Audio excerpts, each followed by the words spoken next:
Good afternoon and welcome to the May 20th meeting of Council. We have the City of Parksville recognizes the people of the Coast Salish Nations and their traditional territory upon which we gather with gratitude. Up front, Council, I'll just mention Councillor Martin is unable to attend this meeting today, and also Councillor Grenz may be able to attend later. He has another commitment that he is to attend to. And so what you see is what you get, folks. So here we are. We'll do our best to run a tight meeting here.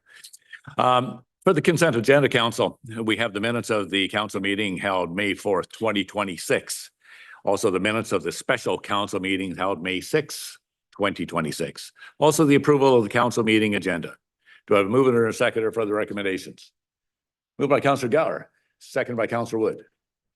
Any omissions or additions to the consent agenda? None? All those in favor? Sorry.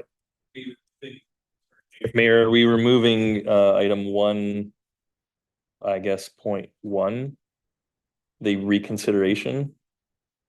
Are we going to remove that? It was removed already. Okay. Sorry. Okay. Did you not get a revised agenda? It's showing on our agenda. I'm not sure about the agendas that are out there. So. Yeah, sorry. I assumed it was on yours as well. There has been removal for the reconsideration. Well, it was sent out in advance as well. So do I move or second for the recommendations? I have that. All those in favor? That moves. Thank you. Committee of the Whole. Do I move or second that we move into Committee of the Whole? The Council do now resolve itself into a Committee of the Whole for consideration of the routing options for Phase 2 of the Parksville Pathway Project. All those P's again. Moved by Councillor Gore, seconded by Councillor Beal. All those in favor? Thank you. We are now in Committee of the Whole. Council, we have today presentation from not Ayla. Sorry if you introduce yourself again. Sorry. I'm Robert. Robert. Okay. Thanks, Robert. Yeah, good to see you again.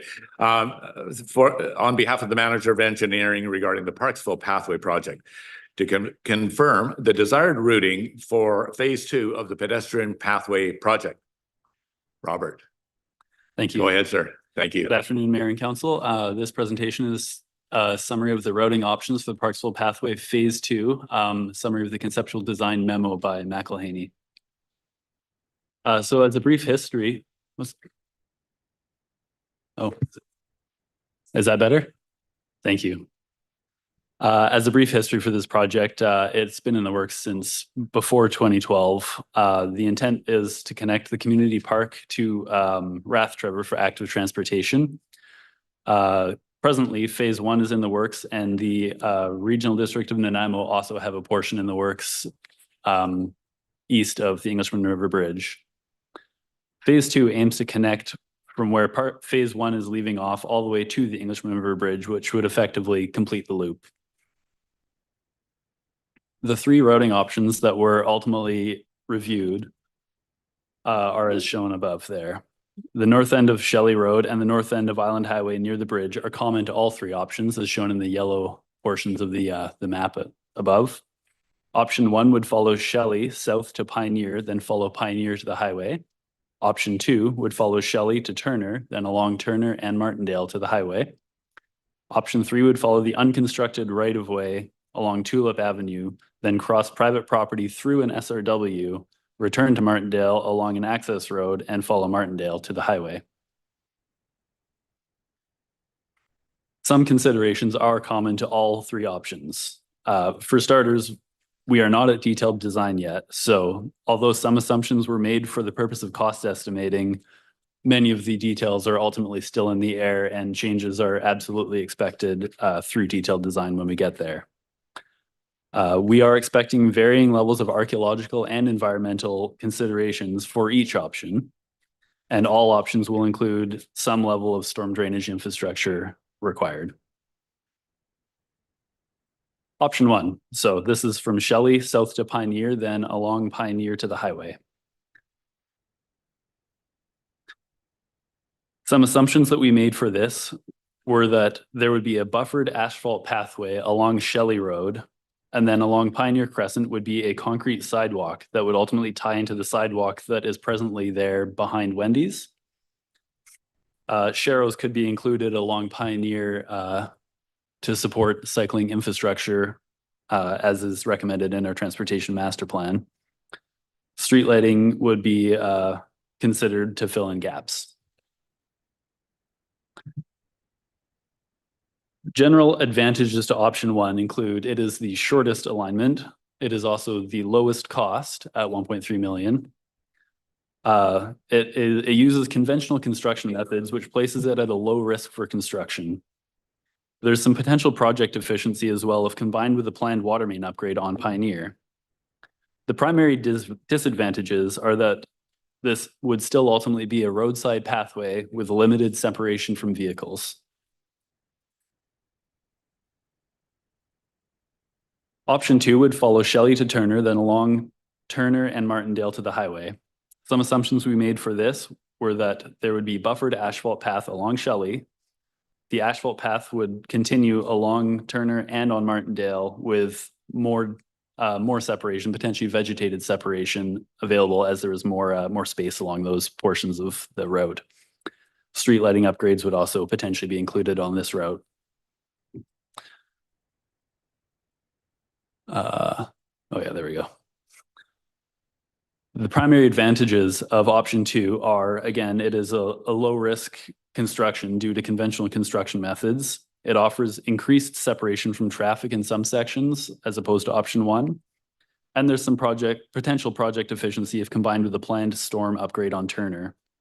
The disadvantages are that it is longer and more expensive than option 1 at 1.85 million approximately.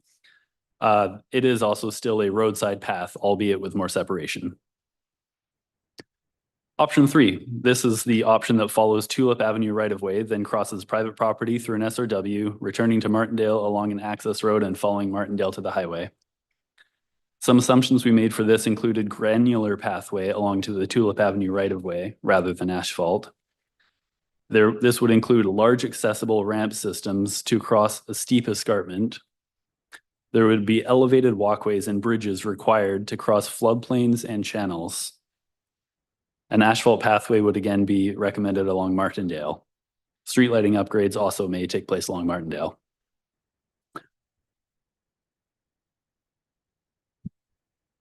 The primary advantages of option 3 are that it provides the most natural surroundings and is potentially the most consistent with phase 1.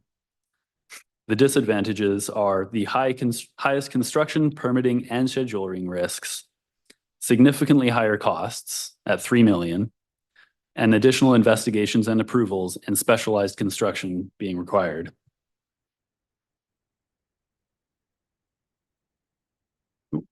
Regarding permitting and approvals, all the options require archaeological and environmental considerations.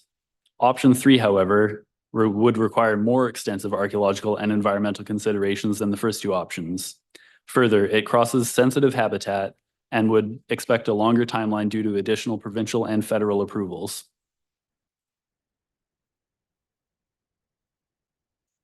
Regarding costs, option 1 is the most economical, with a modest increase to option 2 and a large increase up to option 3.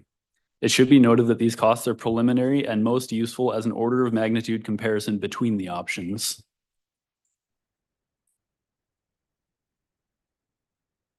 Continuing into design, both options 1 and 2 will require civil detailed design, electrical design, topographic survey, and archaeological impact assessments.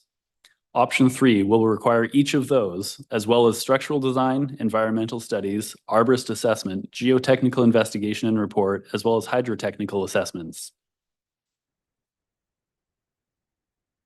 Staff ultimately recommend option 1 as it is the lowest cost, it uses conventional construction, it is the most efficient walking route, and there are the potential to include water main upgrades for project efficiency. If option 2 is explored, it should be noted that this would be more expensive and less efficient than option 1. There would, however, still be the potential project efficiency of including stormwater upgrades along this path on Turner. Option 3 has risks that should be known. It does have the highest cost by a good margin. It requires some specialized construction. It would be the least efficient walking route, and would require the longest design and construction expectations. Thanks. Thank you very much, Robert, for your presentation. That was great. It's given us lots of options here anyways, and I like options. That's great. I've got a bit of a history with this project, having been on the actually OCP committee when it was first suggested way back when. And consequently on the next council when we pushed it a little bit closer to completion with the previous council, which included the sale of 130 Shelley Road to the Nature Trust and so forth. But at that time, we made sure that we had a right of way that was part of that sales agreement anyways, to make sure that if and when the Parksville pathway continues, that it would indeed provide a natural corridor from the entire down from Nervous Lane in our community park all the way to the Englishman River. And that was, as I remember, was the goal at that time, because a natural corridor is it may not be the most efficient. I concur, but I believe it's the best usage and the best efficiency as far as achieving the total involvement with nature, and also providing a proper access to the Englishman River. And I feel that our visitors and the people of Parksville do not have adequate access to the Englishman River, quite frankly, because a lot of it borders back onto private property and so forth.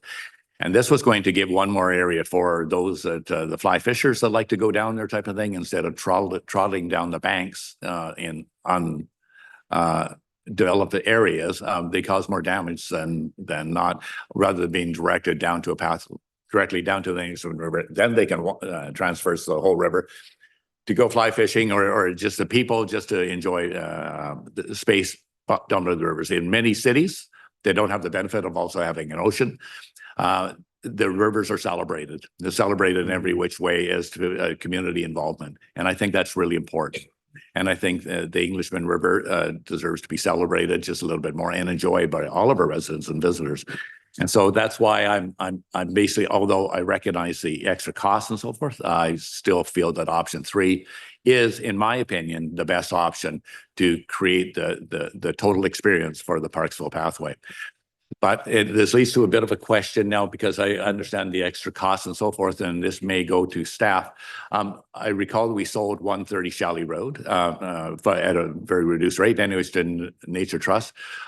Can we use that funding that we received from that sale towards the Parksville Pathway Phase 2? Would that be appropriate? Can we take that, the funds received for that, or do those funds have to be allocated for something else from sale of land to the Nature Trust?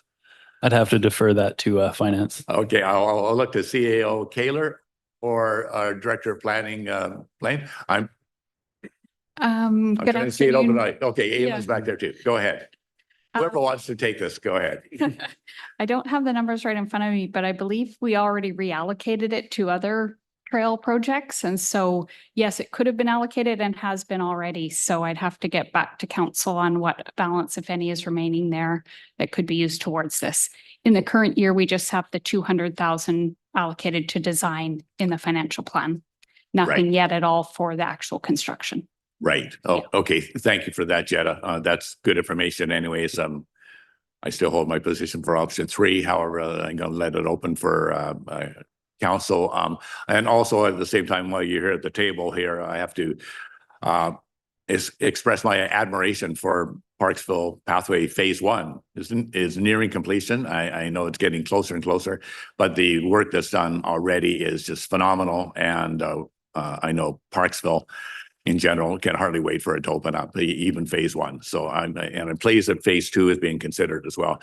But Phase 1 is getting very close to completion. That's going to take it right down to Shelley Road, which is going to be a great attraction for the city. So thank you for all your hard work to our engineering team and staff, anyways, for making this happen in a very quick manner. This is actually quick. 10 years to me is quick. So thank you for that. I'll open it up for council questions for Robert while you're here. Go ahead, Councillor Gore. Yes, thank you, Mayor, through you to our staff. Thank you for presenting those options in a very succinct and very brief manner. I appreciate that. I know when this project was first thought of, as the mayor mentioned, accessibility was a big concern. We wanted to make sure it's accessible. I do like what the mayor said. I think the option 3 definitely flows into what option the phase 1 has already provided, that meandering through the nature and all those options. However, if we were to go and choose option 3, do you think it will be accessible, or you'll have like higher challenges to make it more accessible for the community members? I think there would be more challenges to make it accessible. The more accessible you try and make it, the higher the costs would go with it. I would. Sorry, that was my follow-up. So the 3 million takes into account making it an accessible pathway, or would there be additional costs? Making it relatively accessible. As mentioned, it was expected to be a granular surface along the Tulip Avenue right-of-way, which certainly the accessibility community doesn't view as optimal. So to improve that to say asphalt would require, additional considerations. But the areas that go through environmentally sensitive habitat, it would become more and more difficult to make that accessible. Because sometimes, you can't pave, for instance, in certain areas like that. Tree roots and stuff, yeah. Another, yes, thank you. If you can speak to the timelines a little bit with all the 3 options presented. I know you mentioned option 1 and 2. Yes, 2 will take slightly longer because of the longer of the distance of the pathway. However, in terms of getting all those approvals for option 3, in my opinion, if I'm not wrong, to even get the shovels on the ground will take way longer to start option 3 as the route. And in addition to that, completion itself will be longer. I'm sorry, if you had a crystal ball, can you tell us option 1, how many months 2 and 3? Just for our understanding, please. To put it in ballpark terms, I suppose, I would say a couple of years for option 1 or 2, and a couple more on top of that for option 3. But there's a lot that could affect those timelines. And further questions? Councilor Beal, go ahead. Thank you, Mr. Mayor, and thank you, Robert, for the presentation. I've certainly read this with interest, and also along with a couple of other councillors visited and revisited the area and, considered what that might be like on the ground. I actually take a different view here from our mayor. I would be concerned about going with option 3 for a number of reasons, and not the cost is certainly one of them, but it's not necessarily the first. Well, it's right up there in terms of a concern. But I think about that environment and what a sensitive environment some of that area is. That escarpment is really quite noticeable. It's not a little drop there at all. Trees will need to come down. It will really have an impact. And even with that, it doesn't necessarily lead right to the river. Now, given that phase 1 pathway leads out and ends at Shelley Road, if one assumes we're starting from the park, it butts right up to Nature Trust property and wide expanse of pathways and roads through there. And one of the arrangements with the city is that Nature Trust does have, in fact, that area open to the public, and it's definitely used by the public. And so people can access the river that way. But furthermore, I note that in the full report that there's a possibility of actually removing the decommissioned building at the end of Turner Road down by the river there. And I can't help but wonder if that might be eventually a spot where there could be some sort of a viewing platform. Perhaps I just put that out there. I know that it's not in the report as such. I'm certainly aware of fly fishermen and fishers and others who do access the river at that point on foot. So that's one thought in mind. I also think about, I know that the the pathway, we talk about the Parksville pathway, and maybe one day it will have a different name, I don't know, as being an accessible pathway that borders the estuary and therefore certainly has closer proximity to nature. Now, phase 2, I see as not necessarily, you know, if you think pathway, et cetera, that's one image, but it could also be considered as a pedestrian connector. And that's a sign that I've seen in a number of communities where there are routes that go along urban pathways or sidewalks and so on to connect through to other pathways. And I guess if I look at it through that lens, I actually think that the Pioneer Crescent route could make a lot of sense. And I'll add to that, though, in that, I mean, it's certainly most efficient, I suppose. And if it is going to be a connector, then people might want to have a direct route to get down to, whether it be exploring the estuary property or walking along the pathway. But also, what I do appreciate about it is that you sort of get a win-win in that addition to it being a connector, it also helps to solidify the cycling route on Pioneer Crescent.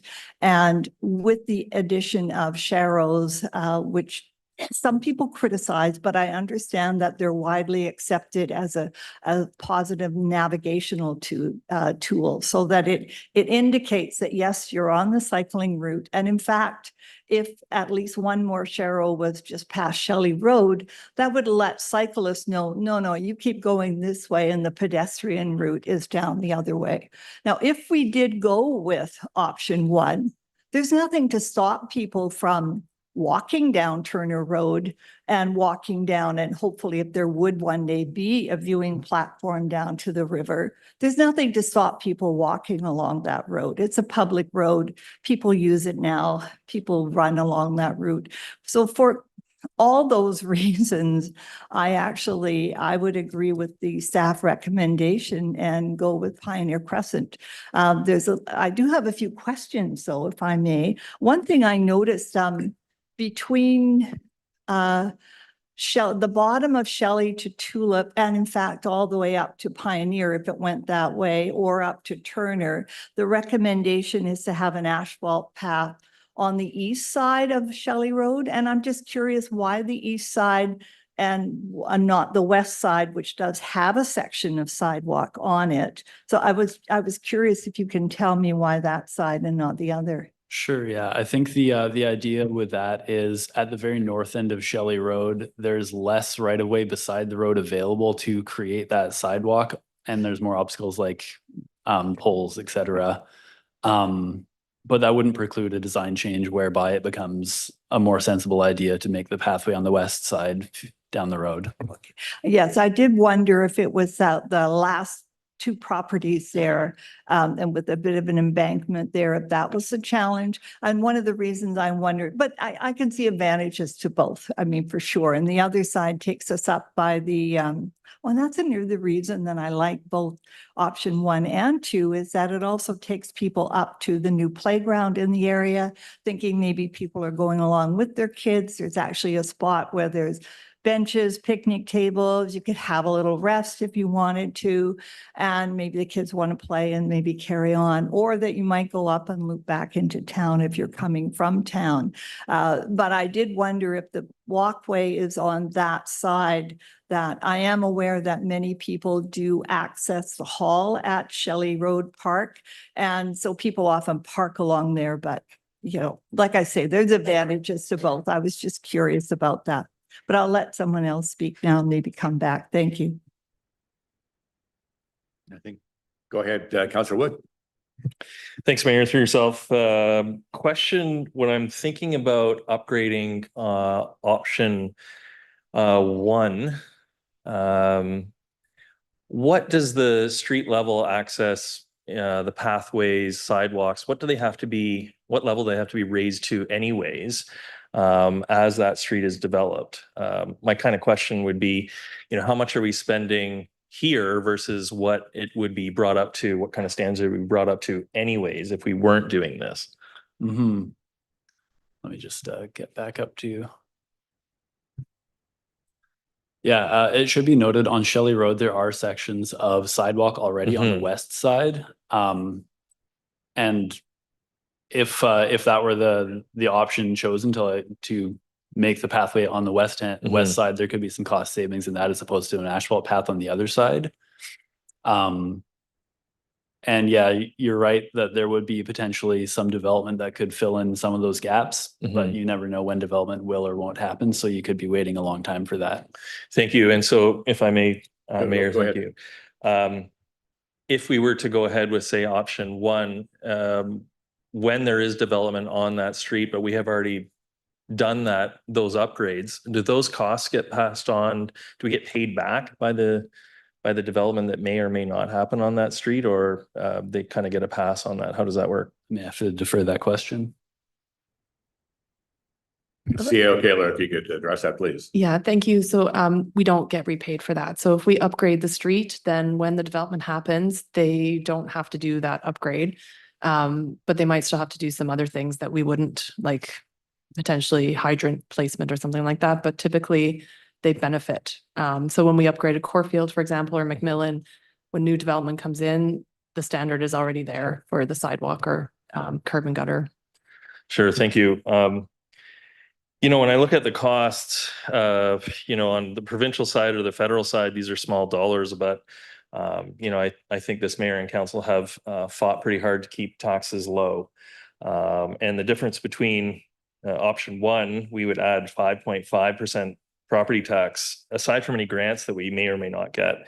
It takes another 5.5% property tax to get from option one to option two, and then another 8.5% property taxes to get to option three. And when I think of the goal of this, and we don't know how many people are going to be walking from the community park up whatever way we go here, across the Orange Bridge to Rathtrevor.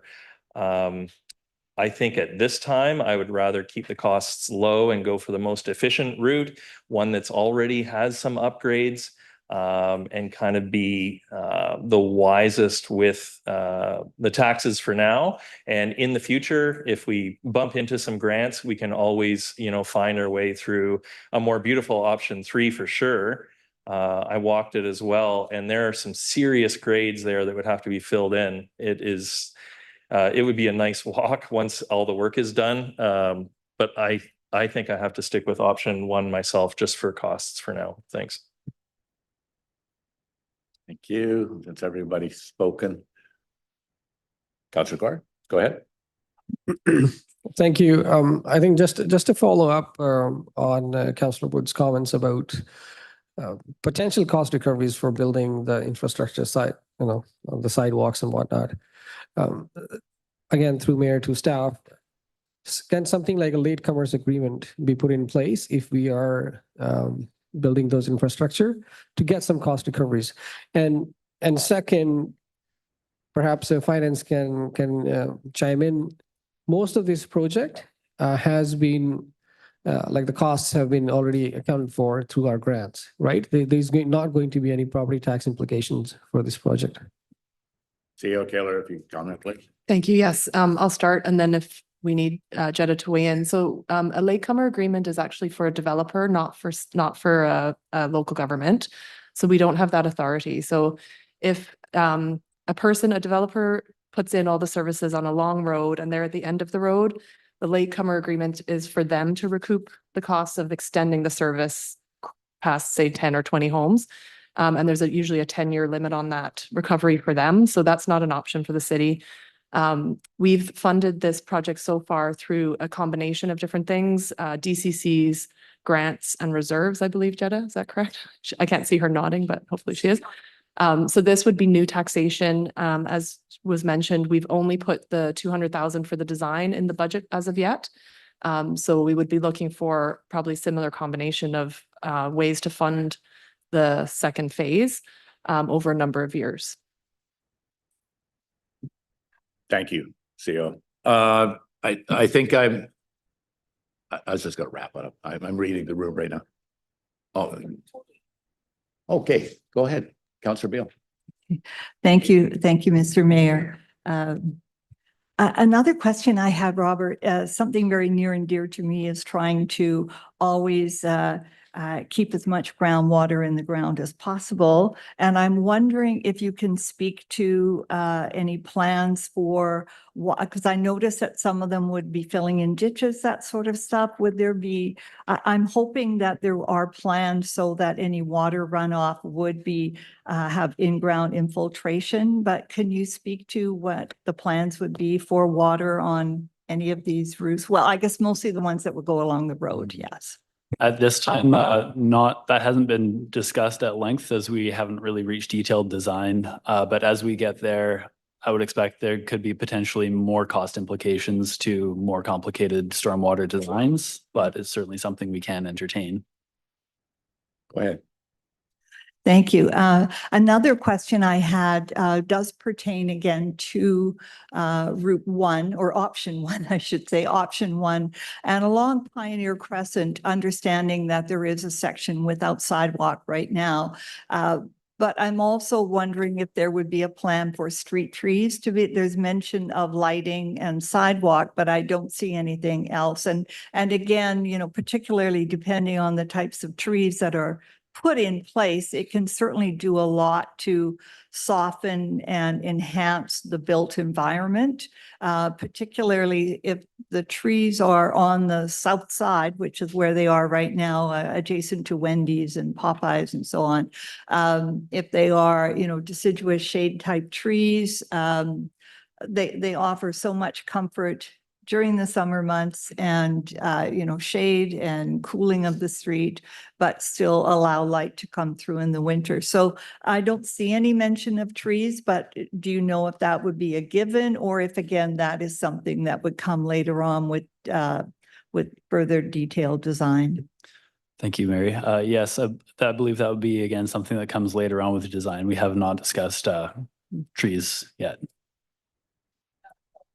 Thank you. Council, we're in committee of the whole, so I'm going to suggest that I'm reading the room like I would have moved the recommendation to go for option 3, but I don't think that's going to get a lot of traction. Recognize it. So in order to use less oxygen in the room, I will ask for someone if you would like to make the recommendations as noted for option 1 and 2. While we're in committee, Councillor Wood, moved by, and a seconder, please. For option 1, yes. Yeah, that would be seconded by Councillor Beal. Any further discussion for it? Go ahead, Councillor Gore. Yes, thank you, Mayor, and thank you, councillors and the mayors who've given their input on this. The reason I don't like option 1 is its proximity to the highway, to all the commercials that exist along Pioneer facing the highway. In my opinion, I think option 2 provides better of, you know, of the option 1 and 2, 1 and 3. It gives a good separation from the vehicular traffic. It also separates the pedestrians from the cycling route. So my preference is option 2 with a small, well, $500,000 more cost for the second option. I think it gives a good pedestrian experience, connects to the phase 1 pathway. Overall, better experience for people trying to get away from traffic, wanting to enjoy this pathway. So I support option 2. That's just my thoughts on this. Option 3 is cost prohibitive, so many other factors, environmental accessibility and all that. But option 1 to me, I think is not a very pleasant pathway experience for the future. Thank you. That's my thoughts. Thank you for your comments. Thank you. Councillor Fraz. We're in committee of the whole. Can I just ask what your preferred option is? Because you could be a tiebreaker. Yeah, thanks. No, my option, I agree with option 1 on this for the reasons stated. I didn't think I had anything really unique to add to it, so I wasn't going to aside from the vote, but I'd recommend 1. I think the cost savings, the pedestrian connection, as you mentioned, the aim of this is to connect a pathway across there. And I think that one does a good job at it. Keeping the cost down, I think, is very important right now. I like the fact that it has efficiencies in there. I don't think the traffic is a big difference from Turner to Pioneer. I think Pioneer is a lovely walk as it is. So for those reasons, I go with option one. The idea that in the future, option three can still exist, or a viewing platform down there, I completely agree with that as well. I don't think it throws those things out there. Just maybe once we have, maybe there's, options for a pedestrian crossway across the river down there in the province to be a little bit more involved, then I think we'd explore that a little bit better. So I'm going to support option one. Thank you for that, Councillor Fraz. I'm going to wind this up here. So as I noted, I preferred option three. I also recognize the fact that the right of way is registered on the 130 Shelley Road. Anyway, so if some future council, if they wanted to choose that path to make a more natural extension to it or an option, maybe a loop, that is possible. So I will also be supporting option one at this point. I'll call the question. All those in favor?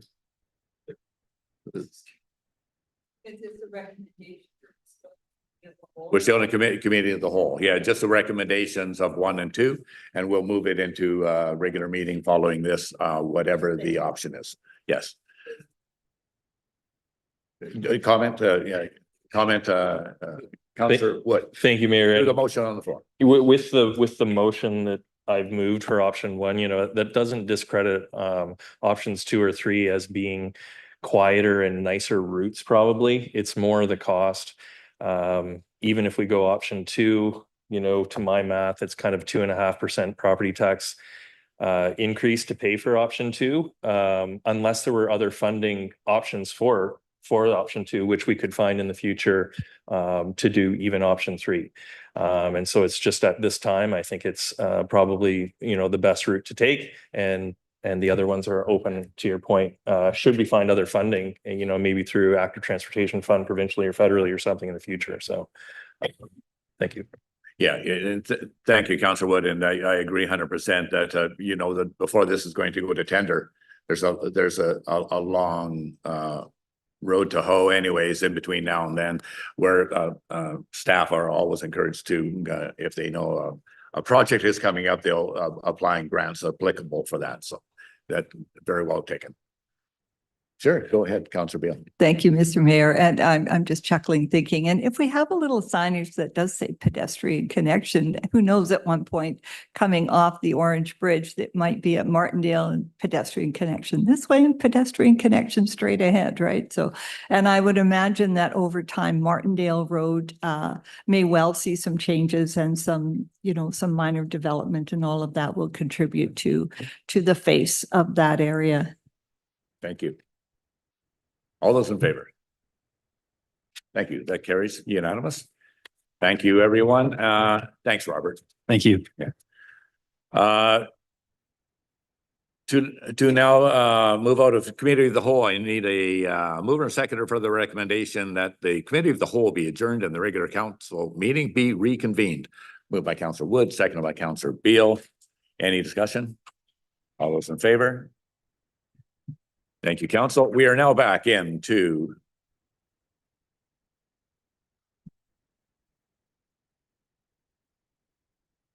regular council meeting. Council needs to endorse the motion just passed by the committee. Do I have a mover or seconder for the recommendation? And to be clear, I'll read it out. The council endorse the recommendation of the committee of the whole that that the report from the manager of engineering dated April 29th, 2026, entitled Parksville Pathway Project Phase 2 Routing Options be received. And part B, that staff be directed to proceed with design of pathway option 1 from McElhaney's Parksville Pathway Phase 2 Conceptual Design Memo. Have a mover or seconder for that, please. Moved by Councillor Beal, seconded by Councillor Wood. Any further discussion? All those in favor? Thank you. That carries. Thank you. Next, we have a business license application hearing. We have a presentation from the business license applicant, Unity Whitaker, regarding a business license application for a small town pot shop. Unity, come on up to the podium, and if you have someone else with you, if you could introduce both of you. And many of us are familiar with you, Unity, but if you identify your fellow attendee, I would appreciate that. And welcome. Good afternoon, Mayor O'Brien and councillors. I am Unity Marguerite Whitaker, and this is Dr. Angeles Valdez. We're both presenting today, and thank you so much for this opportunity. We really appreciate you giving us this opportunity, and thank you to the city employees as well. Thank you, Unity. Go ahead with your presentation.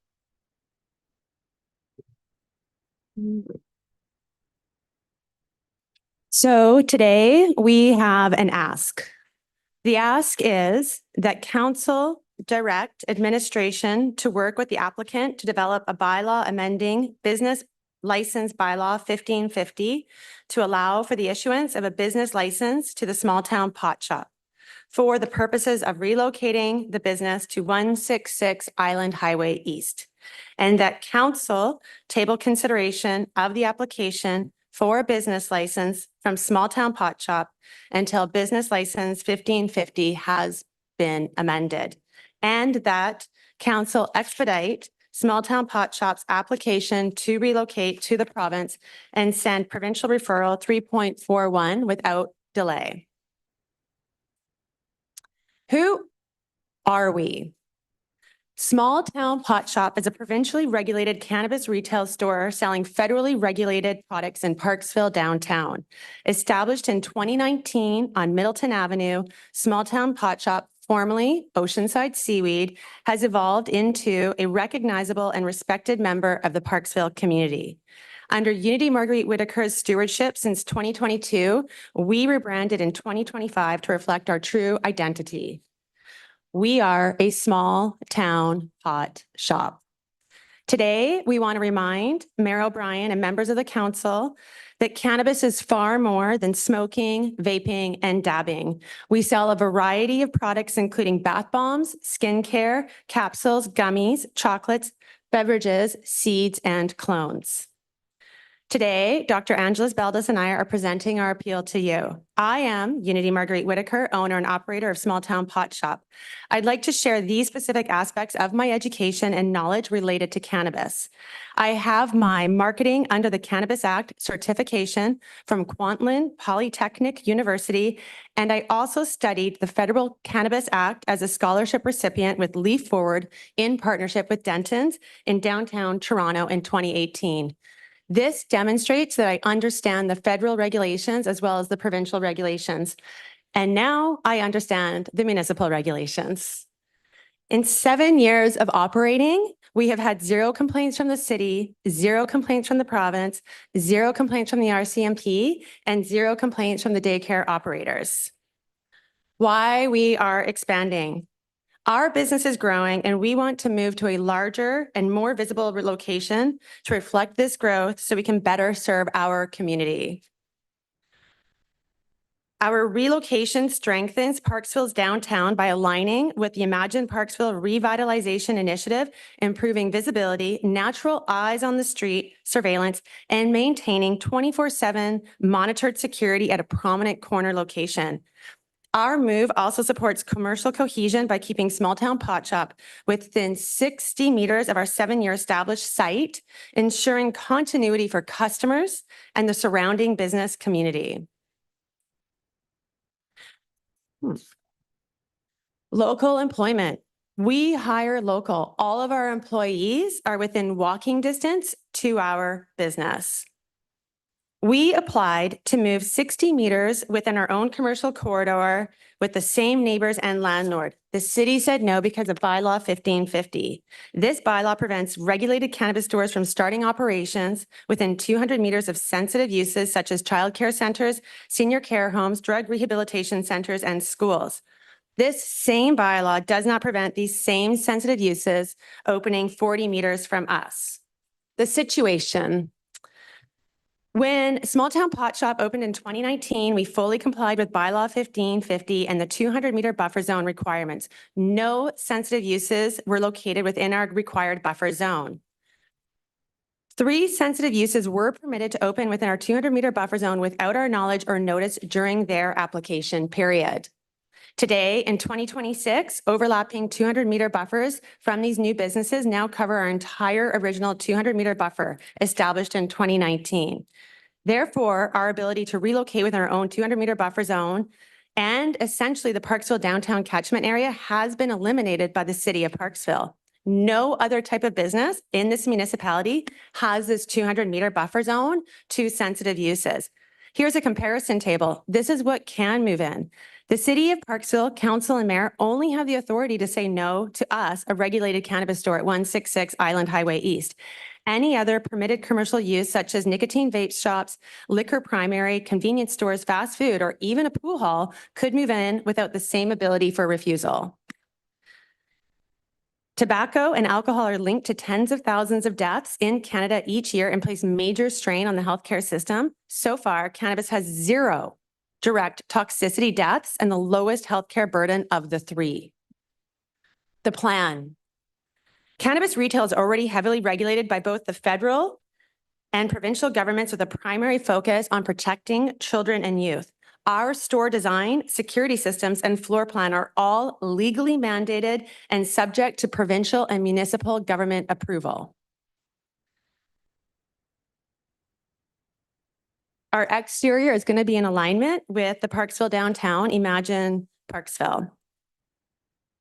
The proposed new location is not visible from the baseball diamond or the soccer field. We've gone to the park and we've taken photos. You can see up here from 178 meters away, you cannot see the business. At 116 meters away, you cannot see it. 76 meters and 48 meters, it's almost invisible because of the drop in elevation. Here is the view of the park from the business. As you can see, it essentially just takes you straight over the field to the parking lot. We hosted 5 open houses over 3 days. We did this because the city is asking us to do a 6-month bylaw amendment process that includes an open house. We invited via email 230 business contacts in the PDBA and nearly 3,000 social media followers. We hand-delivered invites to nearby businesses and we invited our customers in the store. We have received over 480 letters of support. This speaks to how our community in Parksville, downtown, and the further Oceanside community supports our move.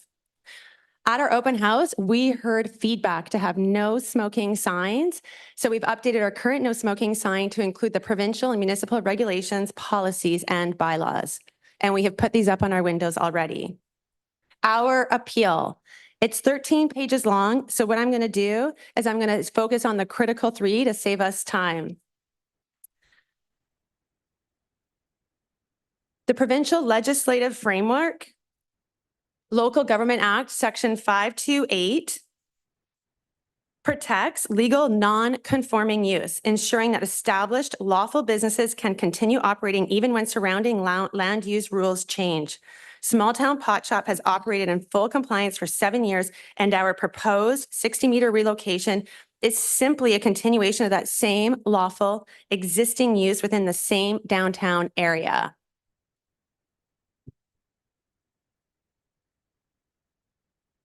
Policy 3.41 guides council's role in providing local input within the provincial referral process, not creating new barriers for established compliant businesses. So we've gone through the strategic plan and the OCP. We qualify for the C3 zoning downtown.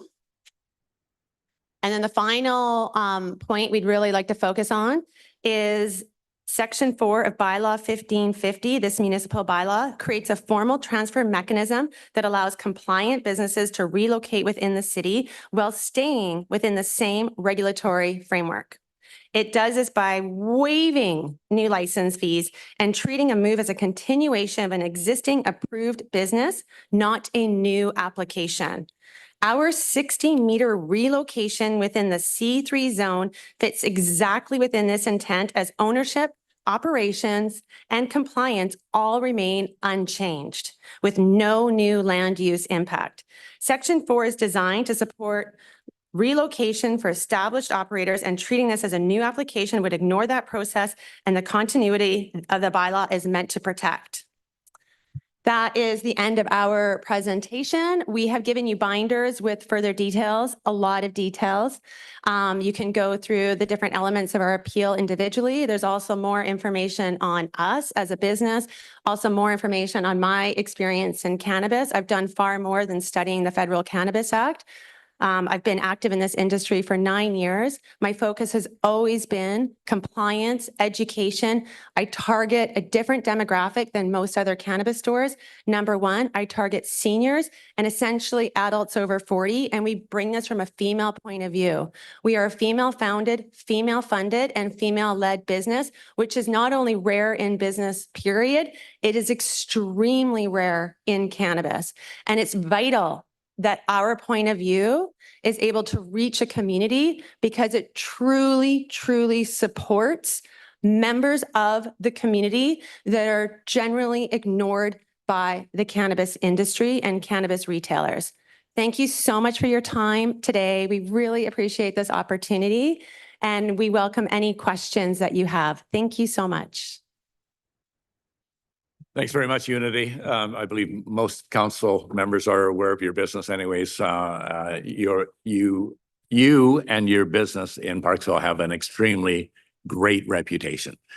And I commend you for your operations and I commend you for your community involvement. I've had many comments and far before your application here today, just about what a great neighbor business you are. The senior center right next door is adamant about what a wonderful individual you are. Your decency as well as your ability to run a business in the city is not at question at this table today. So I want to, first of all, thank you for being a great neighbor. I noticed my question kind of hinges around like, I really think you got a great location right where you are. You know, it just I don't know, it's a quaint location. It just works really well to me to the demographics of improving the businesses on Middleton. And so you're there and in a big way. And I think that's a good thing. However, choice is yours, obviously, to move your locations at any time. The problem, of course, is the bylaw. The bylaw itself is in place. And we have to, legally, we have to abide by the bylaw. And the bylaw, as it says that exactly what it is with the location and so forth. Then I realize it's an extreme change of events when another operator, the sensitive operator, moved closer to where you're proposing to go to, and also closer to where your shop is right now. And that was out of your control or did not require your blessing to do so. But my question is that we have run into the situation before where an applicant wanted to locate within so many meters of a sensitive area, shall we say.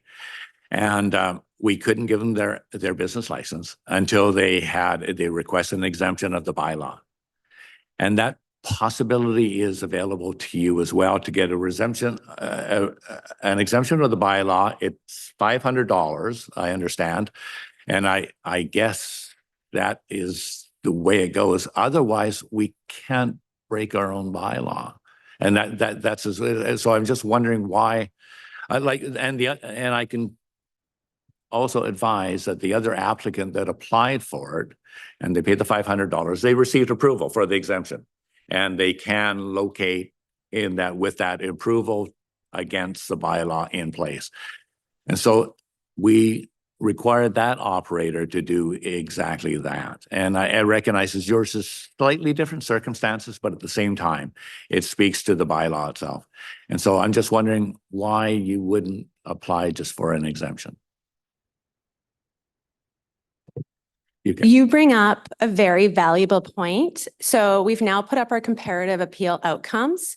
So what you're going to see is the different cannabis stores in this municipality, the structure, essentially the finance structure of the business and the outcome. So essentially so far, this municipality has approved every cannabis retailer that has applied.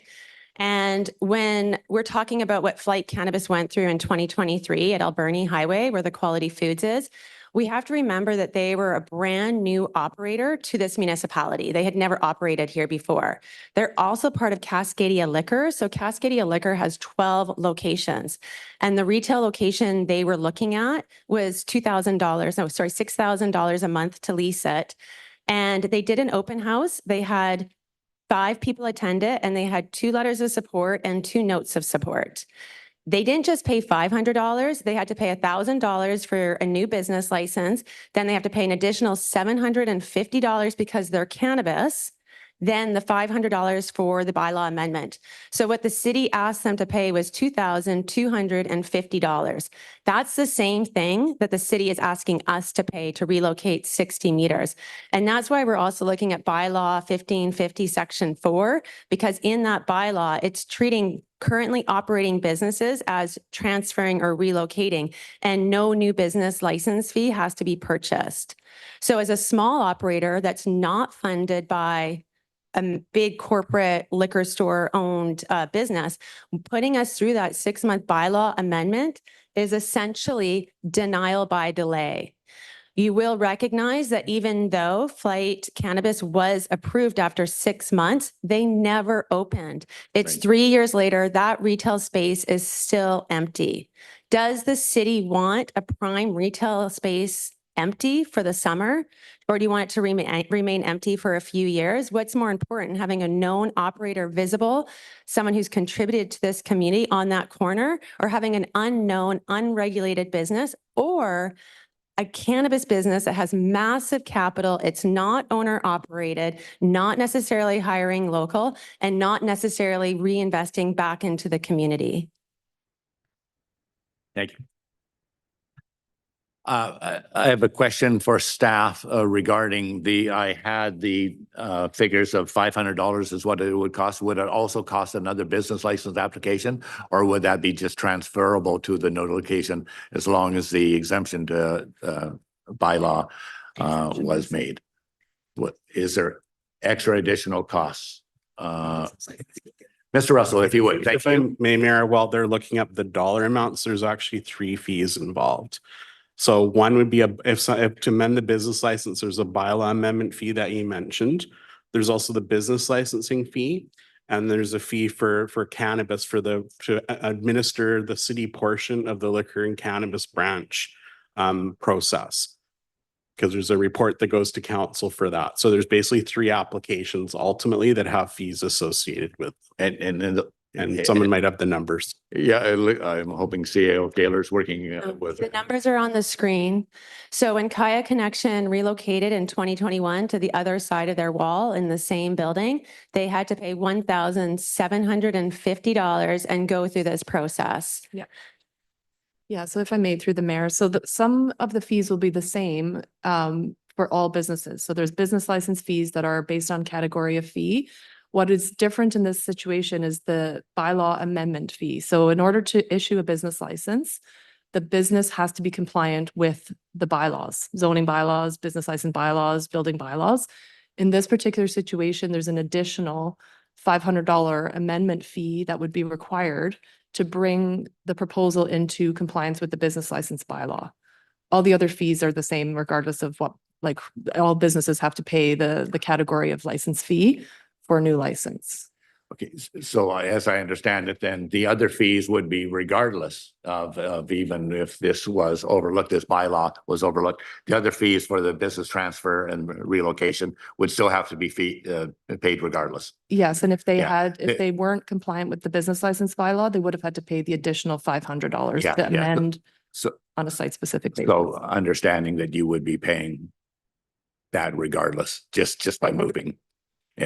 Yeah, I was not aware of that actually just by moving your business, that you had to reapply for another business license. Yeah, and cannabis, we pay $1,000 every year for our business license to this municipality.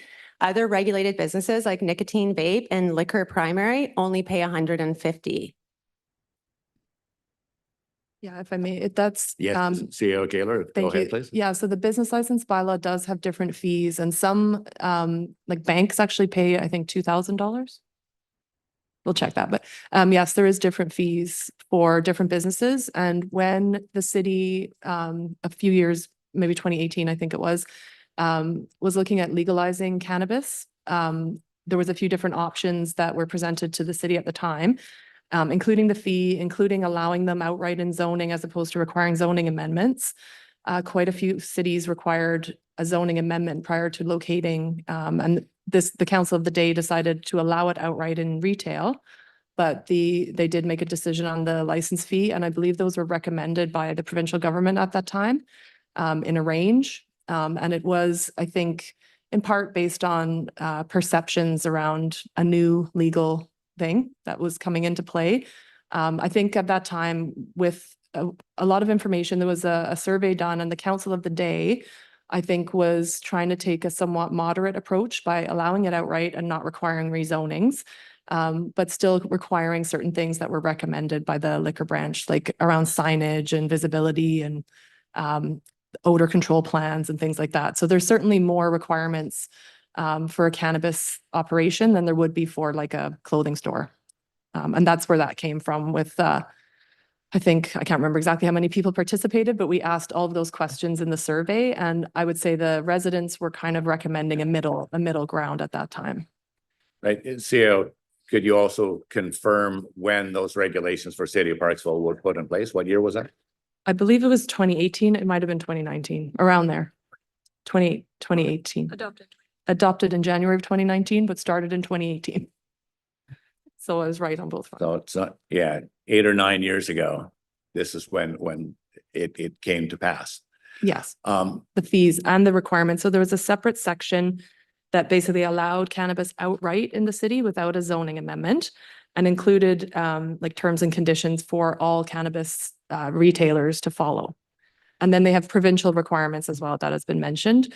And that is basically governed by the liquor control branch, liquor control and cannabis retail branch, I think is their.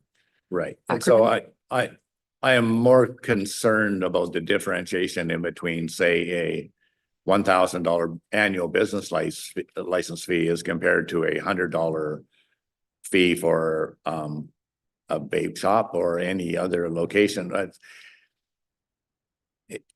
I'm concerned about that, and I'm concerned that it's prejudicial somewhat. But considering the terms that they were made, laws made in different years reflect differently than laws revisited 10 years later, because there's been a lot of water under the bridge, and the cannabis industry has proven itself to be not the great threat that it was to the just total deterioration of society, as was perceived at the time by some. I would think at least we should, or this councils, we're running to the end of our mandate, but future councils should ask for a revisit of, say, the business licensing, as well as the bylaw regarding location to sensitive sites. And I think because we've moved a long way down there, and I think, and this is revealing it to me, it's unfair in today's circumstances, and the circumstances as they were at the time, they were probably more than fair because we're breaking ground. So I think that they need to be reviewed as soon as possible, time and a workload permitting. But at the same time, it puts us in the dilemma of right now being allowed to break our own bylaw. And legally, it just jeopardizes all sorts of legal action that could happen against us in unity in this particular case. And I agree it needs to be looked at in a much broader picture. And this has now brought it to our attention that there's problems. I also understand that like each municipality put in their own rules and regulations. I understand not far from us, town of Qualicum Beach has regulated for one cannabis shop. And so that's what they have in place. So that's their choice, that seems to be controlling in the matter that they're comfortable with. So each municipality put in safeguards or guardrails, so to speak, to protect our community. And I think it was done with good intention, and certainly not with the intention of trying to prevent shops from relocating within the same. I don't think that was the intent at all. I think it was good intent to try and get the best possible community benefit and a business success, because that's what we want. We want successful businesses in it. We want them to thrive like you have. And so, but at this particular moment in time, we have a bylaw in place that has not been repealed and revised. And we have your application here that's asking us. At this particular time, I can see no option other than you applying for an exemption for it. And if I can ask one more bit from staff, to apply for an exemption of, say, to the bylaw regarding proximity to sensitive sites, is there any way something like that could be fast-tracked? Is there anything we can do, or just, Mr. Russell, I know you have a considerable amount on your plate. Is there anything that could be done in this time to reduce the time sensitivity here? So there'll be some efficiency gains as we've processed this type of application previously. The last application that did a site-specific amendment to the business license bylaw was presented to council July the 17th, 2023. The follow-up report appeared to council October the 4th, 2023, with ultimate adoption of the change in November. That being said, and I believe in this case, it's possible to shave a couple months probably off of that process because a template is already essentially being created from the last application. What adds complexity, though, is to amend a business license bylaw does require notice. So we have to present a report to council initially to get with the bylaw for consideration, a draft of it. We have to give public notice to businesses in the community. There's a legislated time frame that we have to provide that for. I believe it's at least 2 weeks, 2 newspaper ads that we have to run. So there's a bit of lead in time for that. Then the bylaw comes back to council where 3 readings can be considered. And then following that, another council meeting, the bylaw can be considered for final adoption. So that's the business license side of it. In parallel to that, we would also be processing the cannabis license, the retail cannabis license, the provincial requirement that where council provides comment on the application.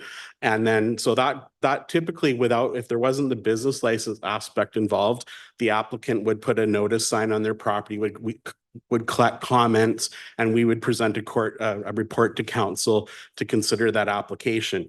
Given that there's this business license bylaw change that's required to ultimately relocate the business, that would end up sort of dovetailing probably with that second follow-up report on the business license towards the end of the business license bylaw amendment process is kind of what would happen. So it's a little complicated, but yes, there's some efficiencies from the last process, I think. Thank you Mr. Russell. CAO Kaler, further comment, please. Thank you. If I might add that legislative process is the same, whether that would be a city initiated process or an applicant initiated process. The challenge that we have as a municipality is more around the legal prohibition on assisting an individual business. And so we just cannot do a different process than has been already in place. And so we are limited, whether we love the business, love the people, love anything, like it's really not relevant to the legislative requirements that we have to operate under. And the only option that staff has identified that we can see as a way forward is for the applicant to apply for a site-specific amendment prior to the business license application. If council in the future wants to revisit the business license fees or the business license requirements, it can absolutely do that. Normally, those discussions do happen during an OCP process where you're talking about business regulations in general. And we do already have a downtown area and a business kind of business-friendly environment listed on our engagement summaries for the OCP process.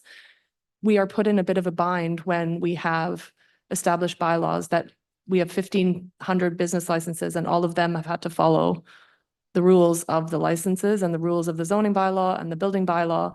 And if they're not compliant with any of those, they must get that compliance first before they can apply for the business license. So we don't have a lot of flexibility here, unfortunately, and it's no it's really nothing to do with the applicant or how many people support the applicant individually or any of that.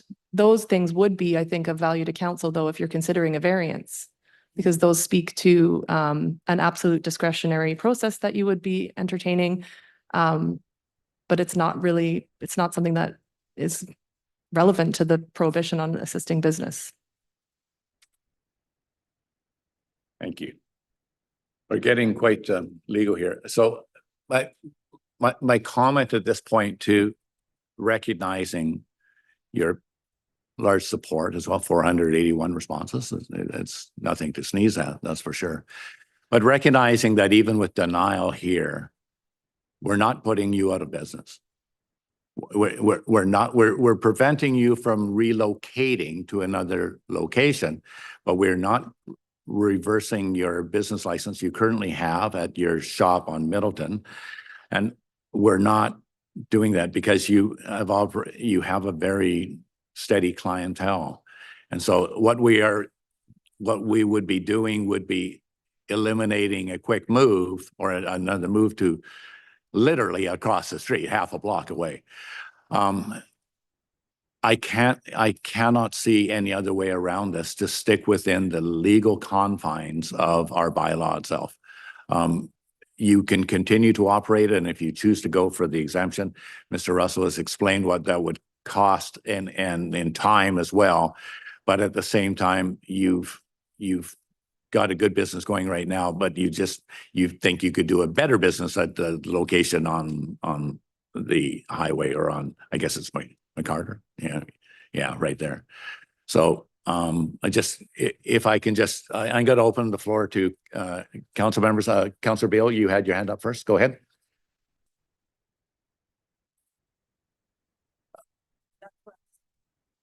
Oh, you were pointing, you didn't put your hand up. Okay, well, if everybody puts their hand up clearly, then I can clearly see it. But if you just like this, or you haven't learned to wave properly, you're not going to be paying attention. There we go. Councillor Gore, go ahead. Yes, thank you. Thank you, Mayor. I think a lot has been said. A lot of information has been exchanged already. A lot of my comments have been covered by the mayor. This may not be relevant. I know what we're discussing is simply what the inspector has, how the inspector has applied the bylaw and what their findings are. However, just for information unity, if you can mention what sort of support or comments you received from the daycare that exists in that building, if you can highlight those for information, please. Yes, of course. You all have key letters of support in the binders we gave you. So you do have the letters from both daycares. We've got the Little Gnome letters, and we also have the West Oaks. So to be clear, even if Little Gnomes was not there, we're still within that 200-meter buffer zone of West Oaks, and we're moving further away. So West Oaks, I have also personally witnessed Unity, the owner of Small Town Pot Shop, take action when people consuming harder illicit drugs have been near the daycare, including times when children were in the yard. She has respectfully but firmly moved these individuals along and away from our premises, making it clear that this behavior is not acceptable near a child care center. From Little Gnomes,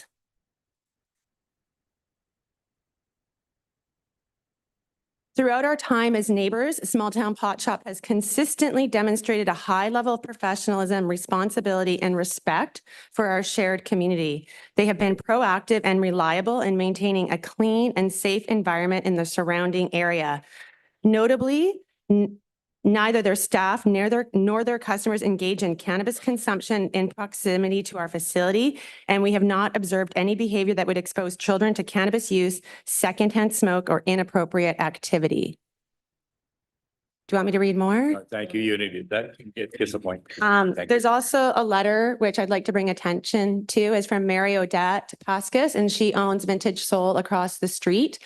If we're looking at the chart here and we're talking about this process you want us to go through, that all these other stores have had to go through, and it would greatly harm us as a small business because, once again, we're not funded by anybody except for the money that we make.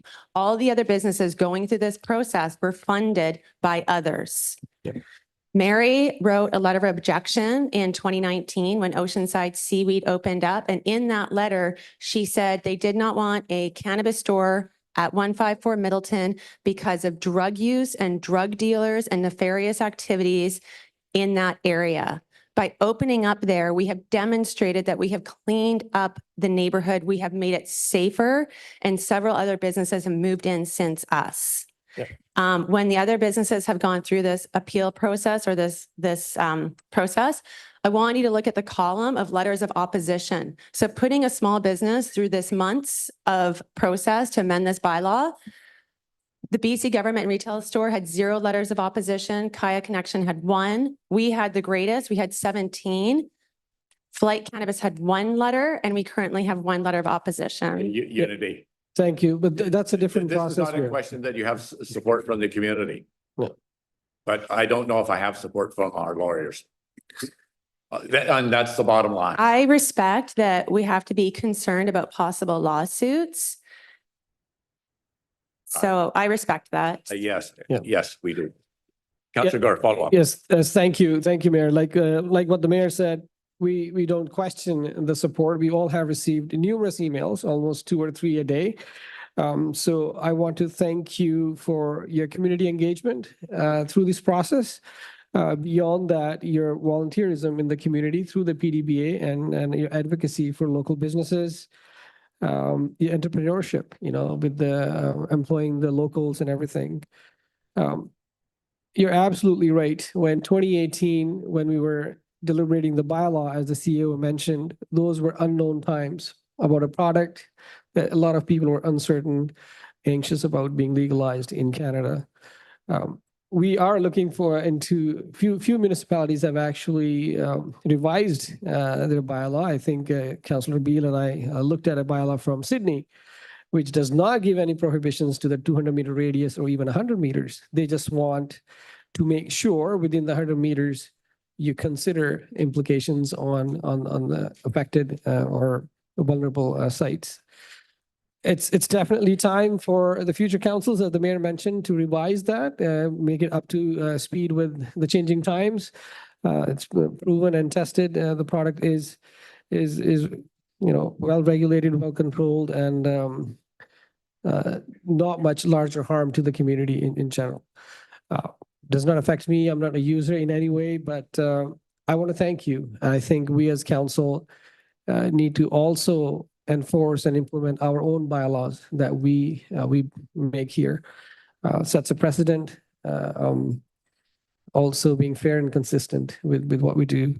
And the biggest thing is assisting local businesses. We're not allowed to. So waiving fees or going against our own process can be very challenging and some legal implications for us. But again, I want to thank you for all the work that you put in. I know a lot of hard work, a lot of stuff that you printed, a lot of public engagement, open houses. I want to thank you for all the work. Councilor Beal. Thank you, Mr. Mayor. And yes, I'd also like to thank you for all of the work that you've done on this. And as a result of that, as Councillor Gore mentioned, I was looking into other communities and what they have done and what theirs are like, and realizing that, quite frankly, our bylaw is really outdated. And I see that other communities, Sydney was mentioned, have updated their bylaw. I think it was in 2013 or no, 2023. So really, yeah, of course, the other one was 2018, sorry, 2023, and also included some other aspects that I would love to see, around the quality or the type of signage or pedestrian friendly and so on and so forth. And so, in addition to all the work that you've done, you really brought this to my attention. And I think it is something that we're going to have to look at. It would probably be a future council, but it needs to be looked at. And from what I gather, the extra costs that you're faced with right now would be that $500. So I hope that that's not insurmountable, and also the fees. So it's a tough spot to be in here as council, I would dearly love to say, yes, let's do it. What can we do to facilitate this? But I don't really see how we can. I also took the time to come over and see where where you were hoping to relocate to. And I couldn't help but notice that from the existing shop on Middleton, one can actually see the daycare center. And in fact, from, the proposed new location, you can't at all. So, I noticed that. I didn't see that there would be much of a conflict. So I hope that as well in the future, not only distance, but really the reality of the situation can somehow be taken into consideration, and having input from surrounding neighbors. But we're in a tough bind here. I don't know what else we could do. Councillor Wood, go ahead, sir. Thanks, Mayor, through yourself to Unity. Aside from all the other education that you mentioned that you have, this is an amazing study for advocacy. This thing shows your entire case. It shows hundreds of support letters from the daycare. You were completely civil in your entire process. Amazing. We get a lot of emails that are angry about this, and they're yelling about this, and we're the most evil people in the world. And this is a case study for advocacy in a tough situation. What stands out to me is that we had 2 daycares and a rehab open up. I mean, the rehab isn't open yet. Even though you were already in business. Well, that's strange, because they know there's a cannabis store there. I just can't get my head around why they would open in that radius. Well, why is because we've received 0 complaints about that. There's no problems. That's why the daycare is open. That's why the rehab's opening there. And so this is an outdated bylaw that we're stuck with, and that you're dealing with now. My question through to staff is, without supporting one particular business specifically, which we're not legally allowed to do, and we don't necessarily want to do, we want to keep things even. We are dealing with an outdated bylaw. What is the most expeditious way that we can revise that obviously outdated bylaw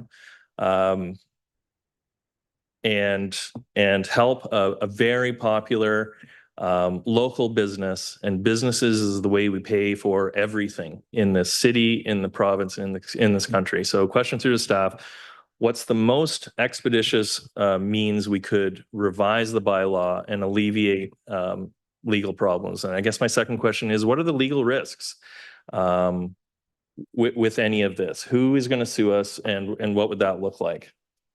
I dare the businesses, whoever it is, to sue us. Yeah. Thank you. So I guess with respect to all of our bylaws, there are always clauses that are older. I would say we have more than one situation. This item this scenario, I guess, was brought before council in 2023 with another example. It was not raised by council that was a priority to change at that time. It was not put on our work plan. It was not put on our budget. There was no discussion whatsoever. So staff have not advanced this as a problem to you in our work planning. There are other more significant problems that we have been aware of that we have brought to council, and we regularly do amend our bylaws. We also try regularly to amend our policies, and that is mostly a capacity-based thing where if we see a problem, we do bring it to you during budget and we ask for support to change those things. So I hear what people are saying around it being outdated. However, this is the first time that I think we're hearing that concern from council, despite that exact same situation being before you recently.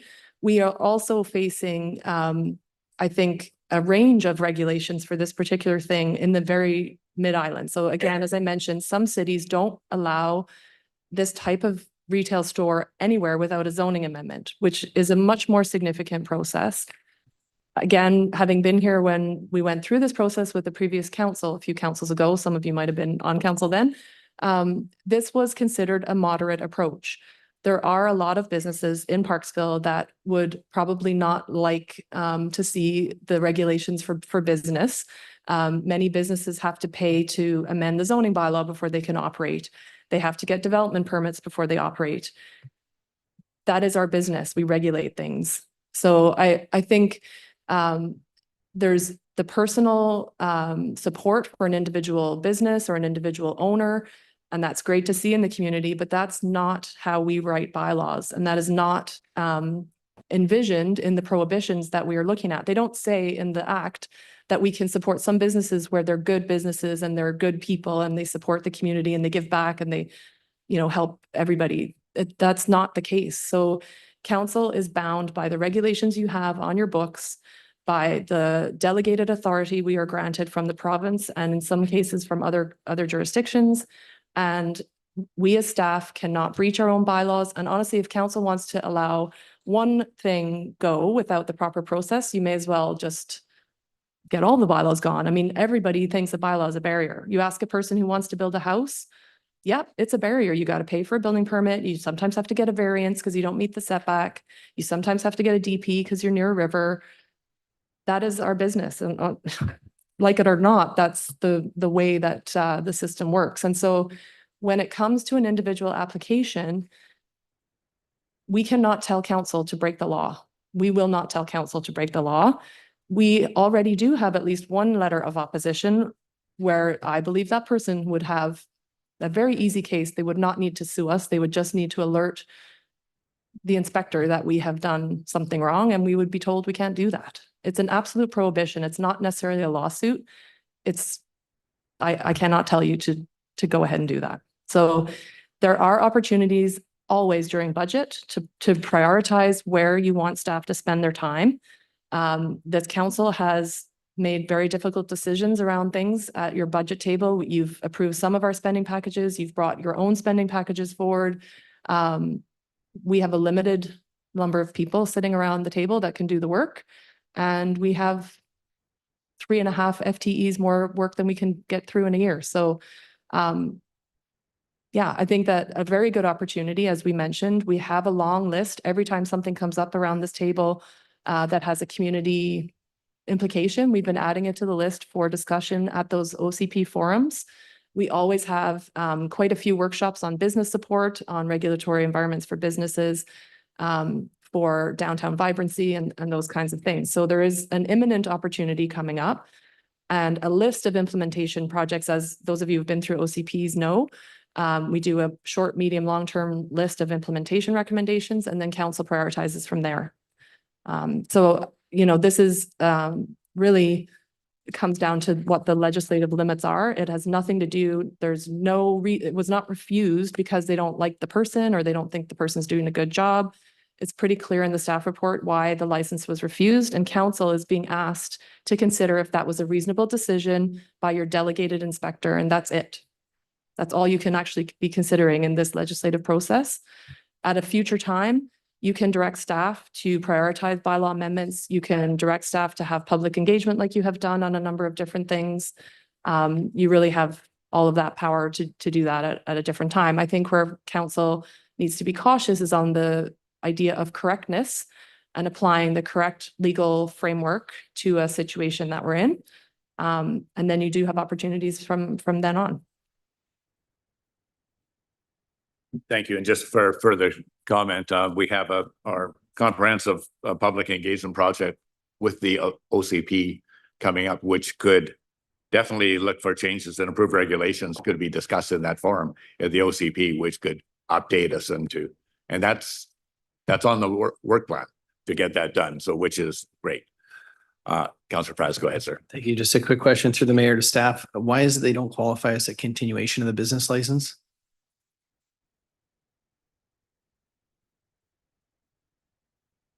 You'll have to bear with me. It's been a while since I've been in that department. I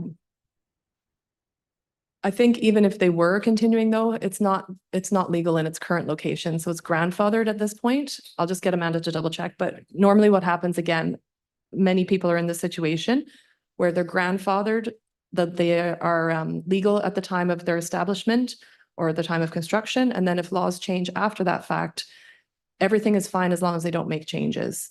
But once you apply to add another story to your house, then your variance you basically need to you're extending the variance, so you need to get another approval, but I'm just double checking. I guess my question will come out of this though to council though, if there is some variances, they need to continue their license rather than reapplying for new license, then perhaps that's something we could consider under a continuation of the business license. And I understand what Councilor Frost is getting at.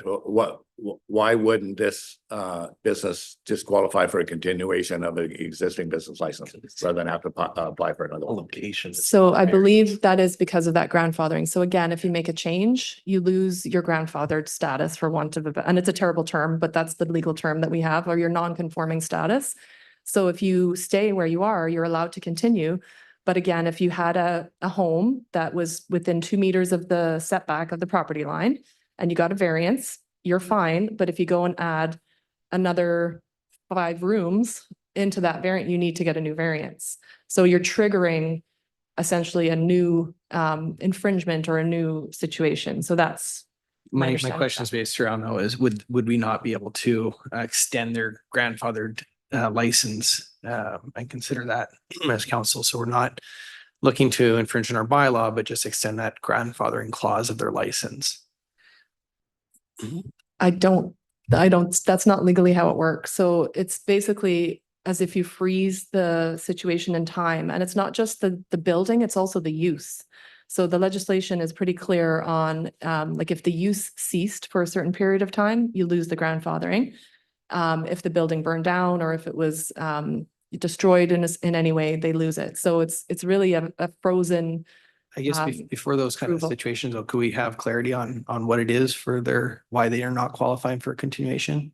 Yeah, because they're moving to a new premises. So it's basically a new. So it's not the discontinuation of use, it's just the location portion. New location. Are we not able to extend that to a different location though, is my question. No, because it doesn't meet. So today, if they applied for their current site, they would not be able to be given a business license in their current location. So they're not legal in either, but they have grandfathered status to continue operation in their existing place because the law changed from underneath them, if so to speak.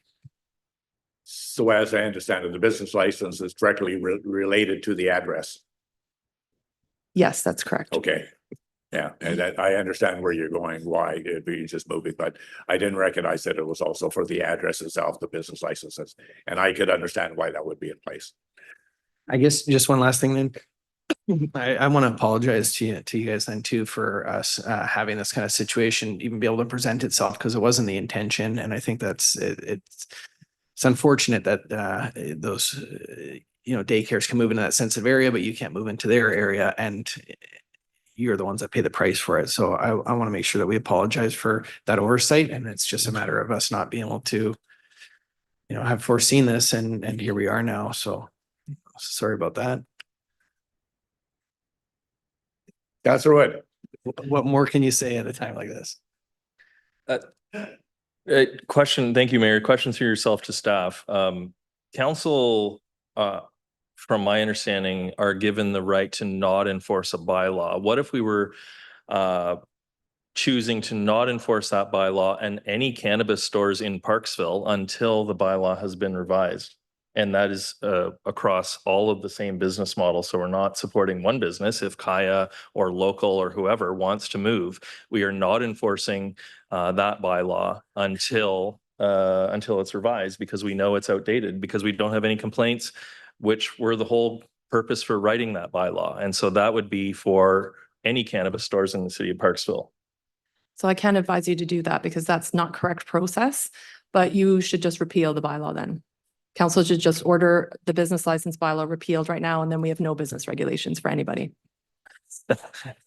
That's the only legal way that you can do that, because it's favoritism to make that call based on the appeal of an individual business, whether you love the person or not. Mm-hmm. And whether they're an amazing person, that is irrelevant to the legal situation that we are in. Mm-hmm.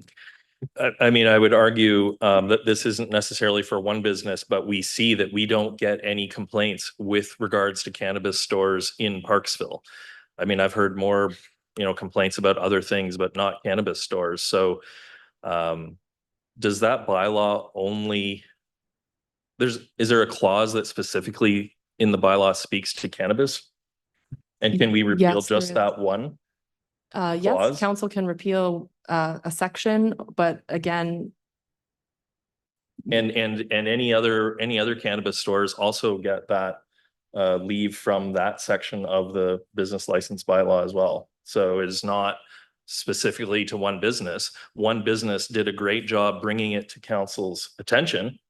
But all of the cannabis stores in Parksville would benefit from that specific clause being repealed. I can't speak to that. I don't know who would benefit or not. All we can speak to is that the process that this bylaw was put into place was done with public consultation and in accordance with notice provisions. If council does not like its own bylaw, the correct thing for council to do is to repeal its bylaw or amend its bylaw. The challenge that you are going to face right now as a council is that you have an application from an individual business that you would essentially be giving them an exemption from applying for a fee that other businesses, as they mentioned, have applied for. So you are, I think, as a council on some shaky ground there, because you're being asked today to consider a business license application appeal. And that's what you need to be considering. If at a later date or some other time unrelated to that process, you want to give staff direction to do something, you can do so. I'm here to advise you on the legal process that you as a council are bound by through legislation and through our own bylaws. And I'm not going to provide what ifs. I don't have a crystal ball, and I'm not going to give you bad advice on legal matters. And that's a dangerous road.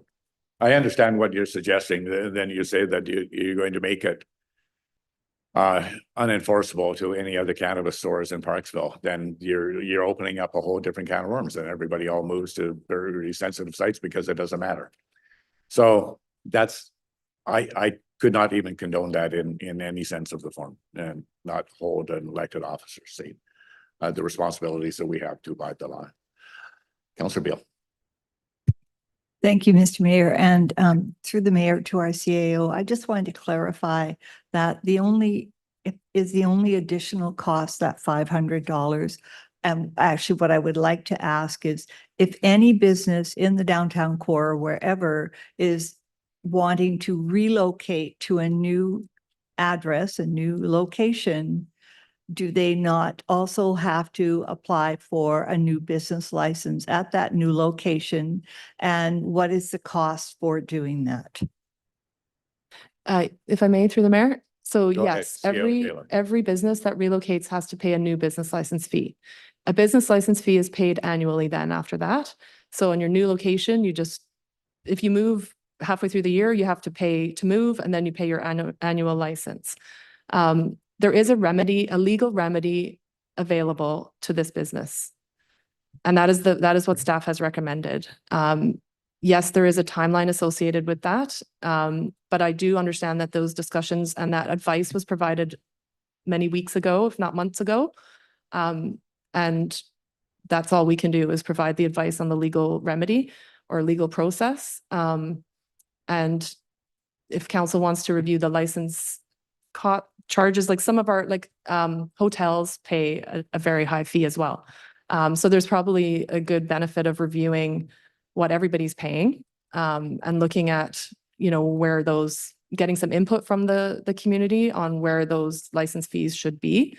But again, that's not what you're being asked to look at today. So as I said, folks, the bylaw itself has an off-ramp, and that off-ramp is to apply for an exemption. And that is available for everyone, whether you're a cannabis shop or whatever. The bylaw has that off-ramp to prevent maybe not thorough consideration to all possible circumstances. So there you are. And as well, that also leads you the ability to appeal to council, which you are here today. And as you can tell, we're examining every which way we can to try and accommodate you. And I still don't say it yet, other than having you apply for the $500 exemption bylaw. So we got to wrap up, folks. We got a huge schedule. So I'm going to move on now, if I can, regarding the business. You just stay here, ladies. Just stay here, so you don't have to. I was going to say somebody probably took your seat anyhow. I'd like to request a mover and a seconder for the recommendation for, and I'm going to move them. Ask for the mover and seconder for the recommendations, and I'll read them out first. One, that the report from the manager of administrative services dated May 4th, 2026, entitled Business License Application Small Town Pot Shop be received. Part 2, that council afford the applicant an opportunity to be heard prior to making a final decision with respect to the application. Well, we don't need that. We've already done that. Have we not? Yes, we do. Okay, so. Yeah, you just have to formally acknowledge Yes, that you've sorry, done that. council, we just did that, so we're good. And yes, anyways, and so number 3 was saying the council consider the business license application with an open mind on its own merits and with consideration of all relevant facts, which I think we've proven. So it would just be for recommendation number 1 and recommendation number 4, that council refuse the application for a business license from Small Town Pop Shop and advise the applicant in writing that denial of the license has occurred because the location does not meet the distance requirements established in the city's business license bylaw. Can I have a mover and seconder for that, please? Anybody like to move that? Councillor Gore moved it. I'll second it. Any further discussion? Go ahead, Councillor Frass. Just a note I want to make, recognizing that they're only non-conforming because we allowed the businesses to go into their 200-meter bubble there too. So if there's any.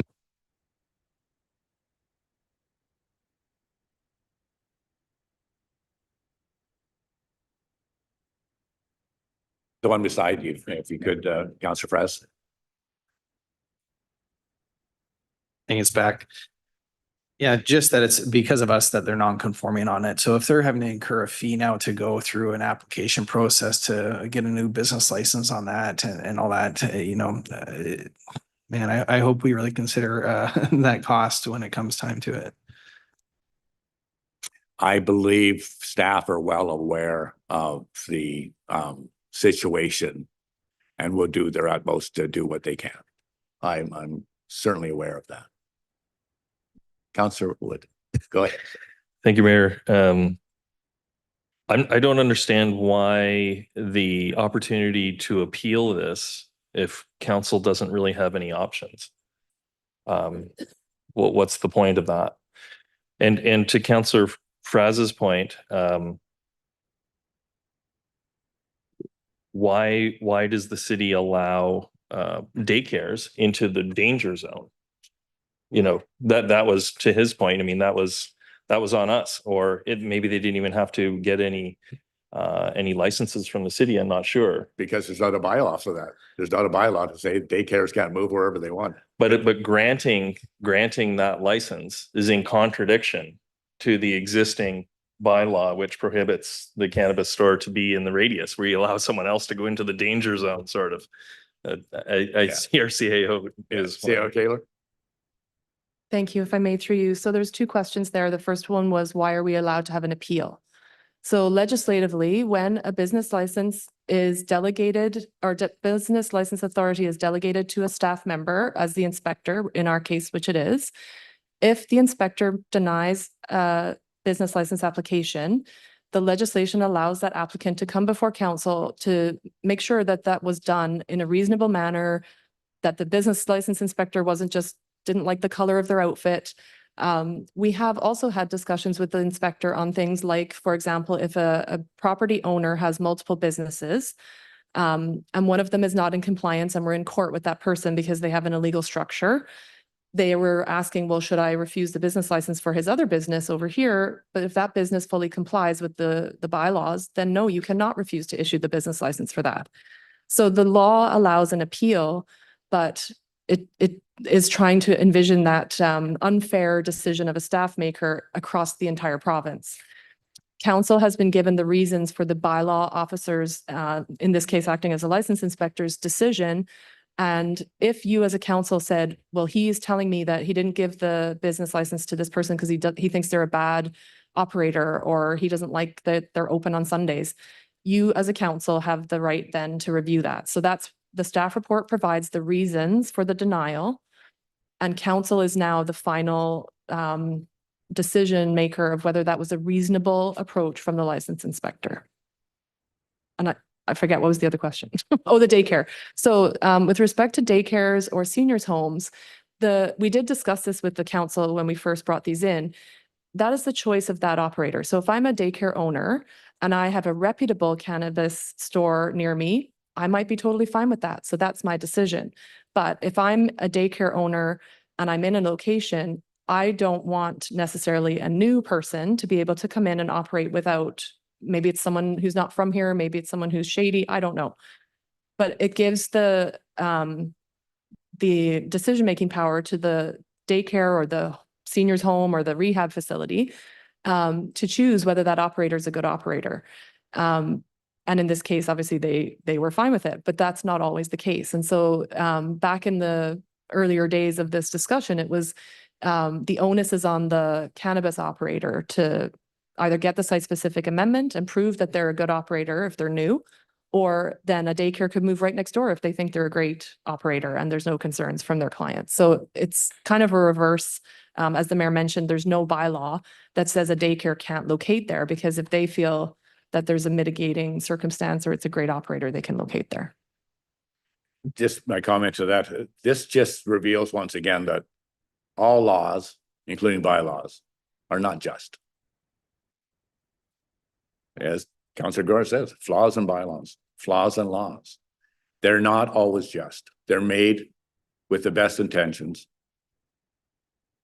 But in some cases, they are made, and when a infraction like this comes along, then it allows the lawmakers, we are the lawmakers here, to change that so it doesn't happen anymore, so that we correct that unfair situation, that unjust law.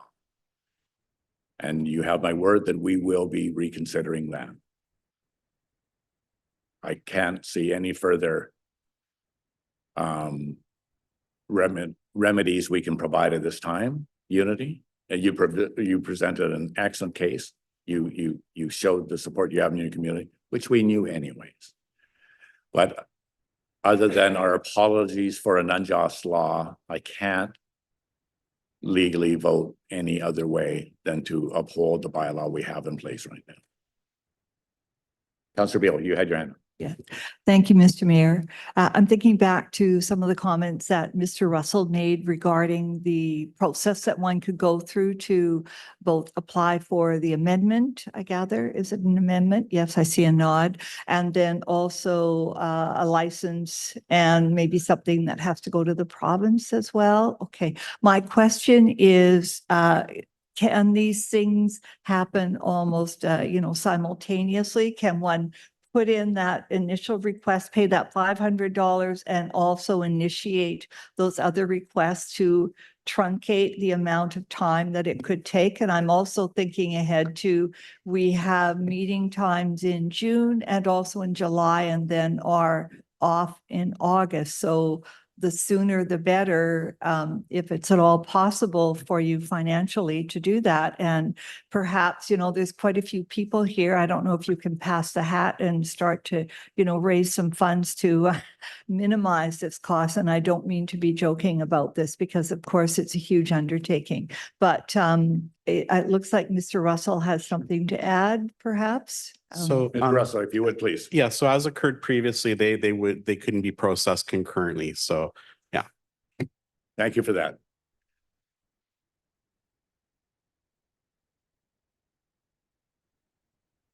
Councillor Gore, go ahead, sir. Thank you. Thank you, Mayor. The question is on the floor. Yes, thank you, through you to the delegation as well. Unity, I know it's feels a little heavy-handed and very punitive. What we are just enforcing the bylaw that the council here enforced years ago. and our inspector on our behalf enforce that bylaw, in which, according to the report, like term by term, as we enacted it. So seems pretty black and white, I know, but sometimes that's what we are stuck at. We are at this council, the resolution, the motion that we have is very black and white. Yes, times have changed, things have changed, and our bylaw, had this presentation come to us 2 years ago when we discussed the previous application, when we had that much information, we would have been in a different place for sure. Yeah, apologies again for the situation we're in. Thank you. To the question on the floor, all those in favor? Those opposed? Thank you. That carries. For those in the audience, those that do not vote are in favor. Thank you. Thank you once again for your presentation. Angela, you did a great job. Good to have support, and thank you for that again. Hope to see you on the trails again soon, Unity. Thanks.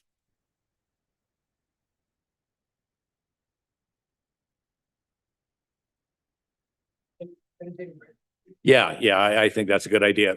I'm going to ask for a comfort break right at this particular time. It's 2:50. We will reconvene at 2:55, please.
Good afternoon.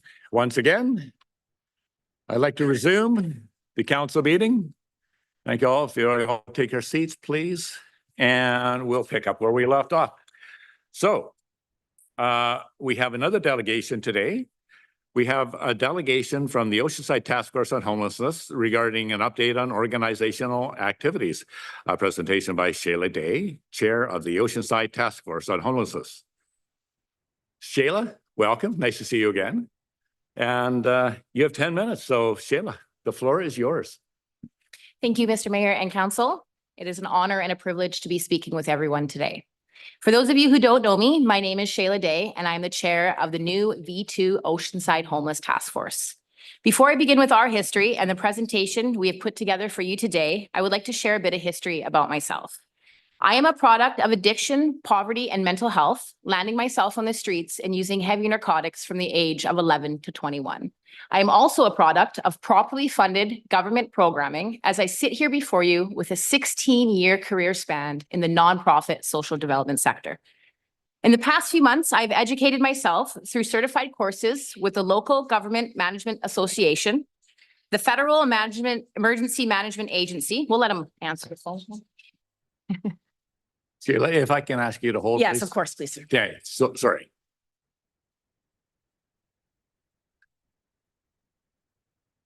In the Thank you, past few Sheila. months, I can hear. I've educated myself through certified courses with the Local Government Management Association, the Federal Emergency Management Agency, and the Canadian Alliance to End Homelessness. I now hold multiple new certifications, including Ethics to Local Government, Responsible Conduct, Introduction to Coordinated Access, and more, so I can be a better service to you and the people we serve. The new task force stands with multiple senior leaders across Oceanside, including our MLA, Stephanie Higgison, Elizabeth Driver from Island Health, Susanna Newton from the SOS, and other organizations, including CMHA, Public Health Nurses, Knox Church, and more. So the arrow didn't work. What am I pressing? No, that didn't work either. Am I to press something? Okay, great. There we go. We have the numbers from the point in time count alongside our own at day homes, which are at least double what have been officially captured. We also know the cold hard facts. Our outstanding business owners, residents, and city workers are often left carrying the brunt of cleaning it all up with no clear service provider to call when things spill into community. Next slide. What we are proposing is not permanent, set in stone placement. It is a showcase of operational structure with measurable outcomes. The key words here are 10-mat shelter for meaning small and manageable, dry meaning zero tolerance for open use, and wraparound supports with transparency for any and all incoming concerns, questions, or inquiries. Everything you see here before you today is adjustable. Next slide, please. This shelter would be occupied by Oceanside residents only. Through day homes alone, our vulnerable sector is approximately 40 to 60% seniors, 20% youth and families, and the remaining 20% are individuals impacted by narcotics or alcohol. Anyone needing support who is not connected to our district will be referred to the proper support systems in their area of origin. Next slide. This is a 10-mat dry shelter with operational standards that do not just apply to those accessing the shelter, but echo through local businesses, surrounding residents, and all the way up to you as decision makers. Simple, clean, and consistent. Next slide. How do we stand by a model and produce such low operational consequences? From day one, Day Homes has built service standards from the ground up with real clean outcomes, and we have followed through. The steps you see on the screen are part of what tie that structure together. Things such as the Good Neighborhood Agreement, perimeter checks and response logs, early suspension triggers, such as frequent police attended issues, unresolved neighborhood complaints, failure to maintain a dry shelter standard, breach of the Good Neighborhood Agreement, or loss of the host site insurance or required approvals. Day Homes has built a reputation that, the next slide, sorry. Day Homes has built a reputation that echoes loudly, even though many have yet to fully hear about it, because of our ability to be of service in the public forum without causing havoc. We always aim to leave a place better than we found it so we can come back and mess it up. You will find supporting letters from the community stating just that. Next slide. This slide lays out a clean-cut timeline from now until the doors open with a full review in January, 3 months after the doors open. Next slide. With doors open for the winter months, approximately 2,000 shelter mat nights would be accessed within that 6-month period. That's over 200 per month. Any and all concerns, questions, comments, or inquiries will be addressed within 24 hours, and the number of referrals to greater access would be large in scale, and so would be the lessons we learn on how to bridge forward together. Last slide. We have a strong group of people and organizations behind this proposal, both in full support and consulted by. If Oceanside secures BC housing funding, this pilot will operate under a provincial BC housing contract, meaning it is not a direct burden on the city. It positions day homes to support the community during extreme weather events while working alongside existing emergency response systems when they are activated. The task force, day homes, and other nonprofits first answer to the people and report to accountability to the senior leaders at all levels of government, funding officials, and the media. In the version of the Tree of Life that was shared with you before this presentation, you will see how all these levels are connected and integrated, from the front lines to the community tables to leadership to government. It reflects the structure we work within and the accountability we all carry. The purpose gives Oceanside a planned, structured, accountable winter shelter option before crisis is the only tool left. And questions and around it. That's it.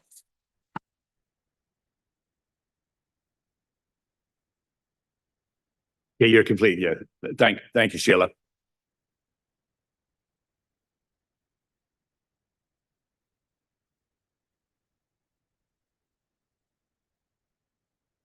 Identify 3 possible sites. One being Knox United, one being the Christian Fellowship Center in Qualicum Beach, and the other one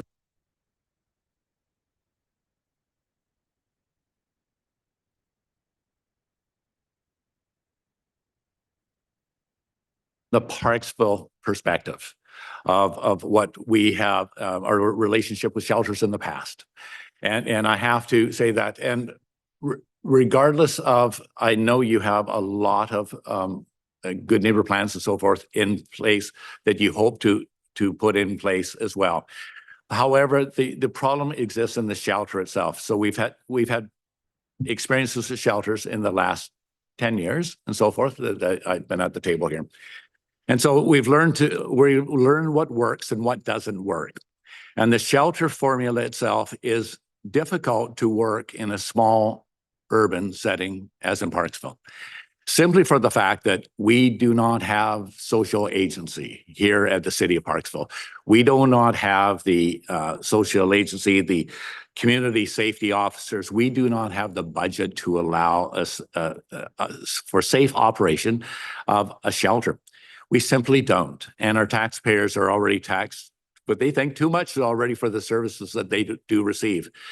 And so we have had experience with the shelters in the past and fairly recently, of course. And so we rode through those and we got through it to the other end.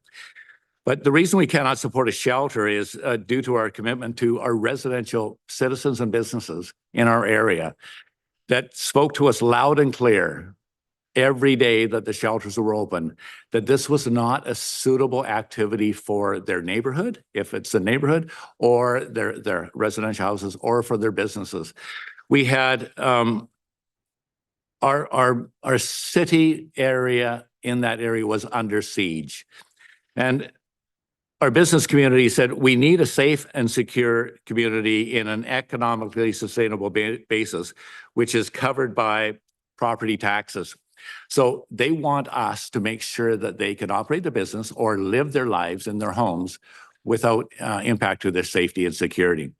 And so the shelter in Parksville was just not within our mandate as a municipality, nor do we have the resources to deal with this growing nationwide situation. In Nanaimo, they have a population 120,000, Parksville sneaking up to 15,000 right now. In Nanaimo, they have 12 community safety officers.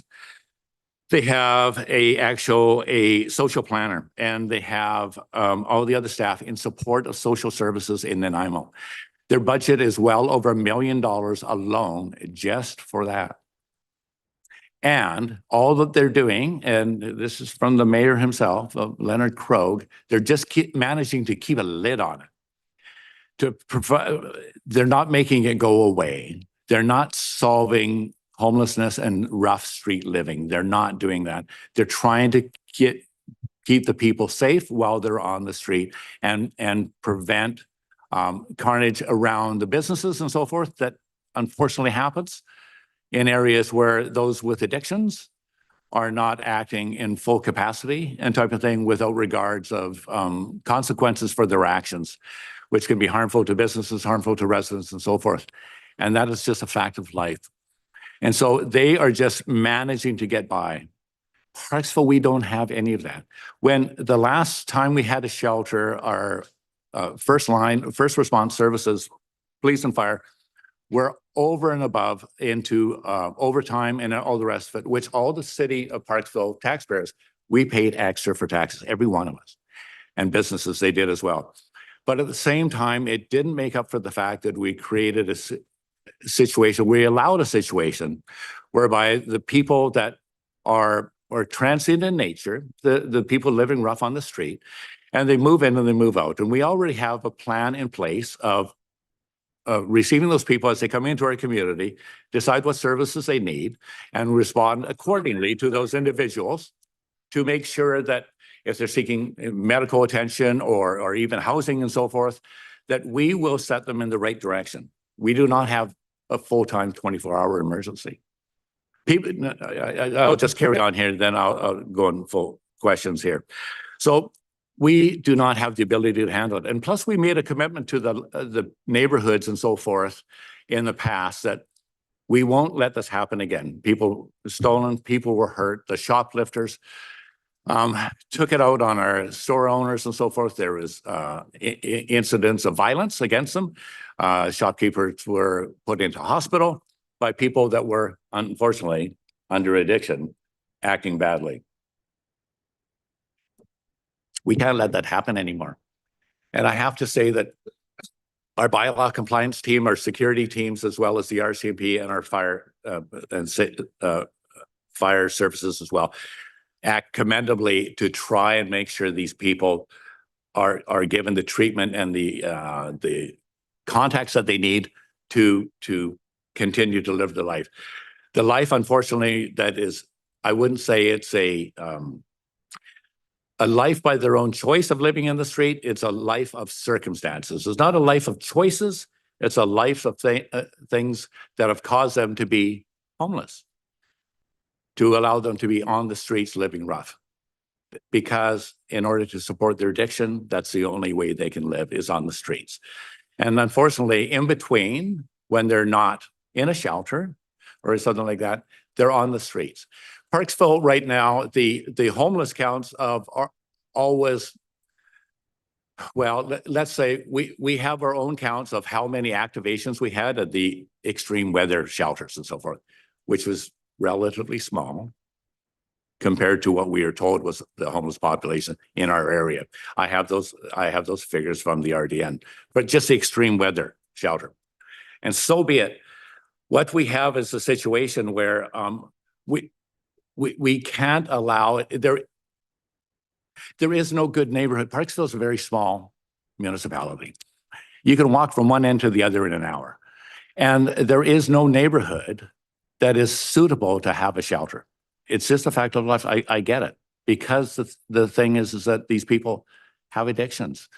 And shelter is not the answer. And at one time, 10 years ago, they used to say housing first. Well, that is now passed. Now the latest is what we need is treatment first. We need shelters with treatment. Let's say definitely shelters with treatment, with absolute treatment to get these people the help they need. But in Parksville, we don't have the ability, we don't have the social agency to make that happen. Even in a service provider, you don't have the ability to make these people so that you have to put them in that glass bubble, while they're living on the streets and doing whatever they're doing to make sure that they're not become bad individuals in the community. You don't have that ability, Shayla. I commend you for trying. 1 second here.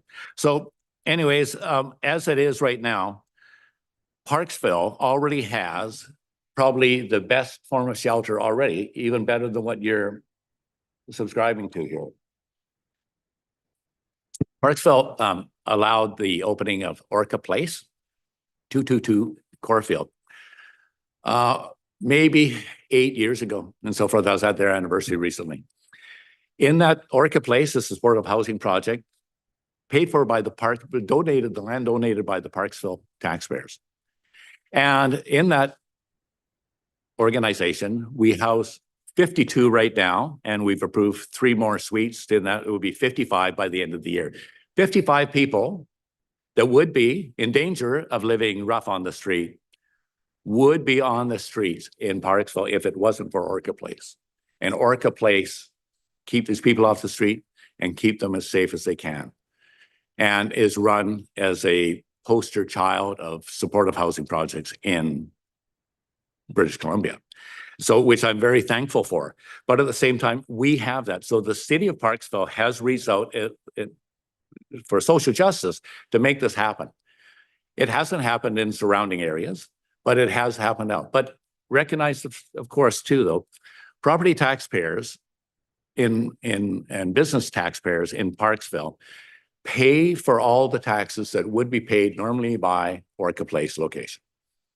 It's a large tax bill with the property tax exempt.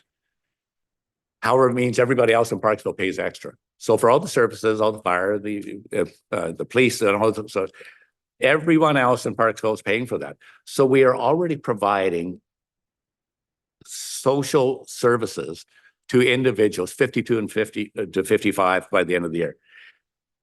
I think that's pretty incredible for a community of our size. So to consider putting a shelter in someone else's location, in location of Parksville, is doing great injustice to the people that are helping already 52 people stay off the street.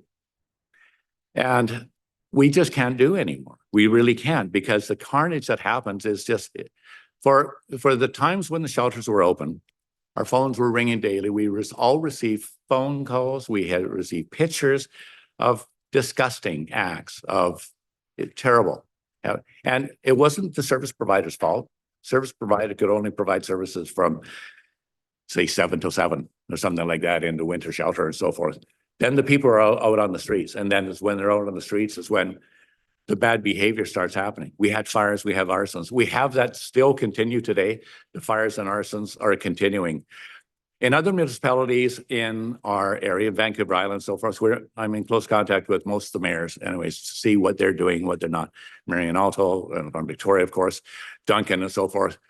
And they all continue in the shelter locations, continue to be a dead zone. And that's not acceptable to our businesses. We had a very successful business right just before you. And it wouldn't be fair to locate that in that area of that business or any other businesses, because by the very nature of itself, that is what you have to deal with. So it's not okay. It's not okay. And I get it. But at the same time, the city of Parksville has not said we have a demonstrated need of people in our area that are living rough on the street that have to have a shelter. And then the numbers, of course, it's kind of like having the fox in charge of the hen house. The numbers to justify the point in time counts are always going to justify the existence of the provider. It's an employment option. I'm sorry, it is. And in the past, some of those providers, when they didn't meet the numbers of the units they had, they would bring individuals in from outside areas. And we know that. The RCMP know who they are as well. They would bring them in to fill those beds at night from other locations. So just to justify the numbers that they said that would occur. And that's not right. That's not fair. And so the thing is that these government contracts, they're very hard to manage, but they also pay considerable to take care of these people. And I agree. And that the shelters should be, in my opinion, not in areas in BC with population of less than 75,000. Just that should be the starting point. Because maybe those areas have appropriate locations that a shelter could operate, and that the people that come and go from the shelter don't have the opportunity to act poorly. And so those locations would be where the shelters are. So Answer some of those that's questions why for you. I'm just closing. You had All right, your Mr. 10 Mayor, go minutes. Give me mine. So as it is right now, we are providing all we can. And so let's just take your suggestion for Parksville. I'm only speaking for Parksville. And the location that you suggest is the Knox United Church and so forth is a shelter. Sheila, I'm just being honest with you because I've been around this before. I've been at the shelters. I know what happens. I know what doesn't happen. In the case of Knox United Church as being a possible location, they haven't confirmed yet, I know. But at the same time, it's not just a Knox consideration, although I would find Knox would have a difficulty with it because you're proposing a 6-month pilot project. Anyways, it would run every day. And the Knox United run a very successful, their church services as well that goes 365, but they also have a number of entertainment venues. They have an incredible stage and music performance there that they do all the time. And so that would greatly affect their ability to continue to operate as they do. They're a great community member. Knox is just fabulous. But it's not just Knox. Right around that same general area, you have the school, you have Belina School, and I see the amount of students that go by every day onto the bus stop because they're trying to get the bus stop. They go down Pim and they get to the bus stop on 19A. And there's a lot. And these are students and they're very vulnerable. And sometimes outbursts happen that are unpredictable. And I don't think that's okay for the students to be subjected to that. In and around Knox is total residential. And in the past, the total residentials around the shelter actually were hit with all the thievery, or the propane tanks are all stolen and everything else that goes. So that's what happened. So all that I'm saying is that there is no good location for Parksville to have this. You can't just say, oh yeah, I think it's great and I totally support your program, but just don't put it in my neighborhood. Put it somewhere else in Parksville. I don't know where that is. No one has come up to me with a site that I think could be suitable for it because we have our urban containment boundary. And so we just don't have any location that would not be impacted greatly. So that's why I'm hesitant to approve this and recognizing that there may be options in the other areas that you're looking at. And we had the meeting in my office and you said that. You actually said to our CAO and so forth. We had a great meeting. We learned about each other and I appreciated that. But at the same time, you agreed at that time, you thought, no, a shelter in the core of the city is not a good location. You would prefer a shelter to be in the outlying areas. And I came to total agreement with you at that time. And so that's why I'm kind of perplexed now where you're at right now. So that's how I'll stop right now, but I appreciate what you're trying to do. But I just, to achieve everything that you want to do, I'm not sure it's possible. Okay, great, Mr. Mayor. That was a lot, so thank you. I will first acknowledge all of your feelings of setbacks and shortcomings from other proponents that have come before you. Those are not mine to wear, but those are mine to fix, and we will do so forging forward together. I think some of the key points you've mentioned were your successful numbers from your current EMO, emergency management operation activation, in which your daytime operation actually happened in this city hall during your daytime hours with no complications.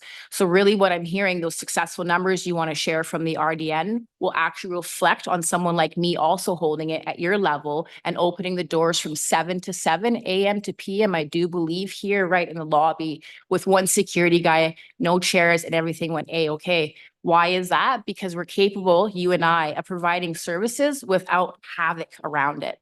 And I think that with being in charge and in a leader, you have to have that ethical research part. So yeah, you're saying there are 9 homeless people, that they're violent and dangerous and that we can't coexist with other communities. But I think we need to look at the coroner's reports and notice that the actual people that are hitting the deaths from overdoses and all that aren't street entrenched. They're actually working class men from 35 to 55 who are in an apartment dying alone because they don't have anywhere to call in this district. that, yeah, we're a smaller rural area and maybe Parksville isn't the right area. And Knox Church was an example of another church or other locations we could work towards with Kiva on placement. But to acknowledge that there is a problem in your town and without doing nothing, which is what we're currently doing, we have the same results, which we do now, which are on our streets. Tourists are happening right now and there's no showers, there's no long-term drop-in center for them to access. And them are not just highly deranged drug addicts running around the bushes. We're talking about your seniors who can't live by their pension. You're talking about people like me who work day in and day out and can't afford your beautiful condos you've just built and live in rat-infested trailers in the middle of Coombs. These are the realities of your hardworking class people. And I think it's really, really important we take in consideration everything you've brought forward, but then also everything I've brought forward. My numbers are real. My stats are real. We have multiple organizations, including Knox, behind having a shelter program in our district. Last Christmas, we had an approval for a BC housing contract. We couldn't place that because we didn't have your support as a municipal level. So what we want to walk away from today isn't a green light on let's build in your town and here we come, but to work together. Maybe throw us a representative towards the task force so we can start working together to acknowledge there is more than 9 and they're not all deranged drug addicts. Okay, let Sheila have it. Yeah, okay. Councillor Gore, go ahead. Yes, thank you, Mayor. Thank you, Sheila, for starting off with your very personal story of recovery and a success story. Thank you for the 5 minutes of your time, and thank you for the Mayor for the detailed explanation of some of the issues that we've faced. Well, when it comes to homelessness, I think you mentioned quite explicitly, like it's a multifaceted problem, not just the drug addicts that we see on the streets. So when you mentioned about the obstacles of having some supports in place in Oceanside, can you maybe speak a little bit more to that? Like, what are some of the issues that you're facing when it comes to having either a cold weather shelter or an emergency warming center in Oceanside, please? Thank you. Thank you, Councillor. Yeah, so with no open collaboration, I can't place an active ticket. So then your emergency management operations kick in, which are paid by the tax dollars. What I'm proposing saves you quite a fortune down the road. We have the Good Neighborhood Agreement. I worked with ICCS for 4 years, so I can replicate everything they've done times a million because I come from a more extensive background from shelter work, and plus I am from the streets myself. So maintaining that ethical and that mutual respect, staff oversight, direct contact for concerns, 24-hour window of coming back around. The revise and adjust and the suspension if you guys aren't pleased within 3 months. I think the ability to come back to the table and seeing what we produce first and then revising is a great start to starting something that this district definitely needs. Next question. Then I'll come back. Councillor Fraz, go ahead. Thank you. Through the mayor to our delegation. I just kind of want to take a little bit of a step back away from the shelter program for a minute. Thank you for coming out here today. I know that you were invited by council to come on out. We had heard about the task force being started up again. I was hoping today would be a nice introduction to find out a little bit about the group. What's different about from the first time, you know, what brought you guys together and kind of where that vision was. I think I have a little bit of the answer to that now, but maybe we can just back up a little bit and you can tell me what's with version 2.0 and how did you guys get here? Great, thank you.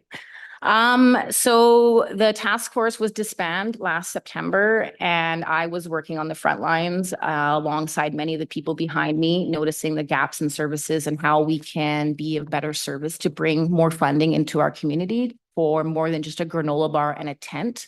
I've never worked a district in 16 years where it's okay by BC Housing to give me for supplies for homeless, a tent and a granola bar. It is literally the most dreadful job I've ever had. And I've worked the downtown east side. When that disbanded, my heart just fell because that was a table of the biggest senior leaders making choices like Orca and producing those kind of outcomes.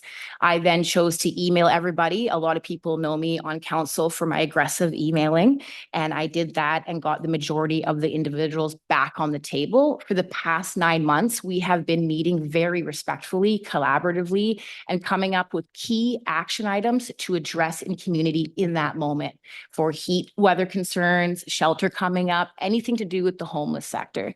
And it's coming along with the greatest, utmost respect to bring it to you guys. You are in control of the city and we are part of your city. Whether we want to acknowledge it in this moment or not, there are hundreds of people in your bush who have no heat, no hot water. There's seniors, there's children. And the worst part is I have 17-year-olds with nobody to call. They don't even know what a shelter is because what is a shelter but a oogity boogity person? They don't identify as that. So why would they ever call a shelter as they're doing drugs alone in the forest? I want to prevent something. And, we're in a great position right now to have all this dirt. We can plant whatever we want and build whatever we want. We don't have to do what Nanaimo is doing and have open use. We can do what San Francisco is doing or the Netherlands are doing. We can place whatever we want here and produce what you're seeing in front of you today. This is not a street entrenched 16-year-old drug addicted. This is a person of confidence, a CEO, and we have that structure here. And we want to place it for you guys. And we want you to have a say on that before someone else comes in and builds it themselves. And then we don't have a say where it goes. Good. Yeah, thank you for that. Appreciate that. Yeah, I'll leave it at that for now. First time speakers. Councillor Bailey. Okay, not that I pulled all my thoughts together, but I have made a few notes. Thank you, Mr. Mayor, and thank you, Shayla, for coming here today to speak on this. I was thinking back, I will go back though, a couple of comments that our mayor said earlier regarding some concerns. I mean, there have been issues at times with a shelter here, but I'm also thinking back to when ICCS was running the shelter out of Arbutus Church. I was not aware of great concerns at that time. I understand that the facility was challenging because they needed to everything. Maybe you were around at that time, I'm not sure. But, the packing up in the morning and so on, that was quite challenging. That was, of course, prior to Orca Place being in place, and prior to that and after that as well. No, prior to that, the Salvation Army has also run things in the past. So there have been a variety of providers who have in fact run shelters here over a number of years, but it has absolutely not been consistent, and nor has it ever been a 6-month reliable, consistent shelter that people could count on.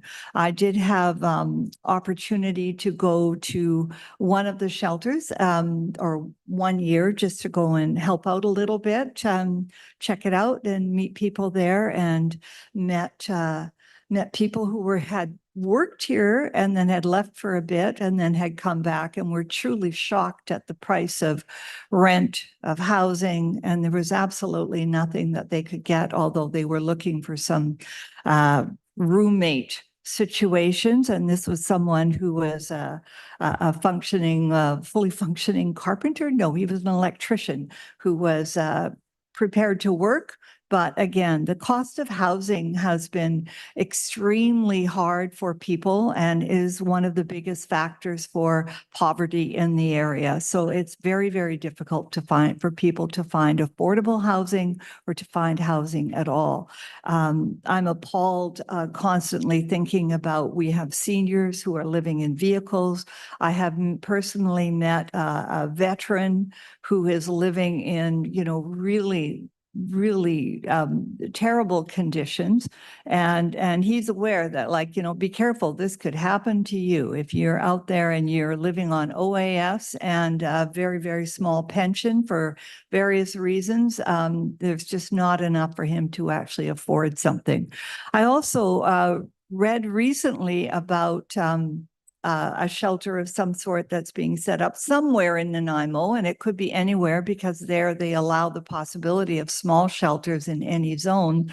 But there it was going to be by referral only. So there would not be people lined up at the door. So I know that there can be a number of different options that one might pursue. And I really applaud you for coming forward with something. I also understand that, you know, if there is something that could go to the province, so if you've got a space, you've got the provider, this is really at very little cost to the city to actually set it up. Now, it's quite correct that there can be issues around a shelter.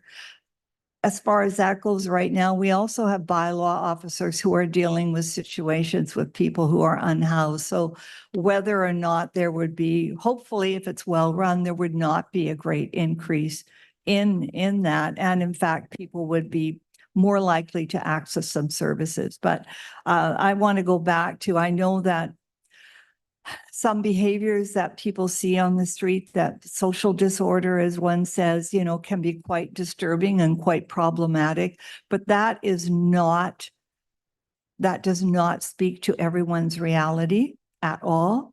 We're talking about people who happen to be in a situation. I don't think that anybody grows up thinking, well, this is what I want to do in my life, and this is how I want to live my life as a senior. So I would very much like to see a successful operation that provides a safer and more humane response to the plight of those who are living in really dire circumstances through the coldest months of the year.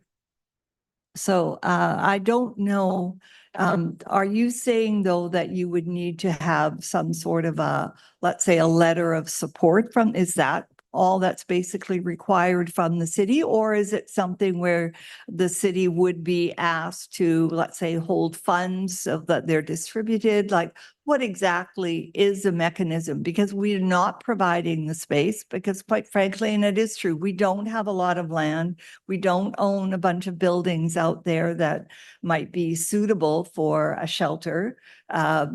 You know, I, for one, would like to see us work with a reputable operator, and we have some guidelines in place for that, even with regard to the emergency cold weather shelter. But to have something that's more consistent, I think would get better use, and that would be a benefit, I think, for everyone. So again, what is actually needed from the city, since the city per se would not be doing the work? Thank you, Counselor. I would say a letter from support from everybody. I'm just kidding. But a letter from support from you as a whole, and a representative to come to our table to bridge forward. Mayor, you mentioned earlier, you're a man who loves many choices. This is what I'm presenting you, a Build-A-Bear shelter. It's not building today. It's not at Knox Church. It's not down from your house. It's the idea and the awareness that we do need one, that moving forward, what we currently have isn't cutting it. It's producing more problematic areas for all of Parksville, whether that's in Parksville, outside of Parksville, that's besides the point. Right now, we need to agree that we need to work together on moving forward with this. So all the choices are in front of you. That could be for all of the, you know, requirements for accessing, the restrictions, the protocols. I have extensive career in building programming, so I can build you anything you want, and I can produce and stand by it. I have done so in your community for 2 years, and you haven't even heard of me. Sheila, to your comments, you're suggesting that we have the problem already here and so forth, but I'm not understanding how you prevent what happens at a shelter. Your first proposal, the pilot, is 10 masks, but as we know, build it and they will come. You cannot stop that, because what will happen is what happened in the previous time when the shelters were here in Parksville. The individuals from Nanaimo and Campbell River and Port Alberni relocated to Parksville to attend our shelters because there was less competition. There was less competition to get in and so forth. It was a smaller community type of thing, and they would receive more services or better services. Or quite frankly, they felt safer, you know, maybe in Parksville than being in the big city. And so they came. And I get it, because they weren't getting the services from Nanaimo or whatever. But then how do you as a provider say to these people, you have 10 mats and I read your report and it said first come, first served basis type of thing. How do you have the ability to screen these people? Then what do you say to them? Say, I'm sorry, I have no space for you. What is going to happen to those individuals? And there will be lots more than 10 coming from the surrounding areas, because they're all looking for, they get better meals in Parksville than you do in Nanaimo, so let's do that. Or my stuff is safe in Parksville, but my stuff is not safe in Nanaimo at those shelters. So you would have an influx just for the main fact is that you're the new kid in town, you're offering the services. So how would you prevent, how do you say you can't use in this shelter? You can't use. How do you do that? And how you can't do sobriety tests on everybody, but at the same time, if you can't use in the shelter, it means but go outside the door and you can use, then that's alarming. And it's going to be numbers that are insurmountable. So how would you handle that? So, Mr. Mayor, that's great. I think it's kind of like how you say to me that I was homeless by choice, though I was born to an addictive mother and an alcoholic father. I could say to them, I don't have mats tonight. It's really that simple by sticking to my guns on my belief systems and the standards I produce on your streets. I think when people come to access, I'll know the individual, so will the many outreach workers and all your other service providers in town know, and that we would know John Smith is actually from Courtney and not from our street. And to remember, we're not just booking in street and trench goblins, we're booking in senior citizens, youth, and families as well, right? So to really take a step back and see the bigger picture here, that it would be an easily maintained, because there are many service providers in the world that maintain dry service standards by, verbal, written follow through and accountability and following through, and then also practicing what we preach. So the people who access know how hard I've worked to sit here before you as a productive member of society, and they don't dare disrespect me that way and do those kind of things, nor would they want to. No individual wants to become a menace to society, right? And with the opportunities to provide change, which we have a great one to do that right now, they will take that, especially in your district. But police, if you will, what will you do with the overflow of people? There's not really an overflow of people. Like you said, right now, you're only seeing 9 people, yet I have hundreds of people on my roster right now. There's not going to be an overflow of people coming from the bush for this 10 magical pilot program. Yep. It's going to be pre-booked. And am I missing your question? Yeah. I'm saying the overflow is going to come from the big cities. Okay, but they're coming for the 10 mat shelter program, you're going to say? Yes. Yeah, an easy turn away. We don't have any room. We'll refer you back out, and then we'll show them how to get back to Nanaimo. There's a couple good bus routes for sure that they could take. I got bus tickets as well they could have. Okay. Councillor Wood, first time speaker. Thanks, Mayor. And, to what the mayor spoke to, and a couple other councillors did as well, I think this council learned some very hard lessons in our first year. And that is not on anyone in particular, but we heard a lot of issues from local residents, businesses, fire, police, bylaw. And what I hear with your presentation is that you understand, as a team, we can get some success going. And what I would like, you to hear from this council is that we're willing to work as a team. And that's what I hear from your presentation. And as I've gotten to know you, I am thoroughly impressed with where you have come from and where you are. And I think you are a unique individual who I'd like to see given the opportunity to do a really hard job that not very many people can pull off a successful start with a very small shelter opportunity. I'm impressed that you put the word dry in there. That was a huge part of Orca being successful. Good neighbor agreements, a huge part. BC Housing doesn't really like that term anymore, but communities need to hear that. the people who live around it need to hear it. The businesses need to hear that. There needs to be that team mindset that we all have to work together for things to be successful. And so I'm impressed with your presentation. I'm impressed with version 2 of the task force.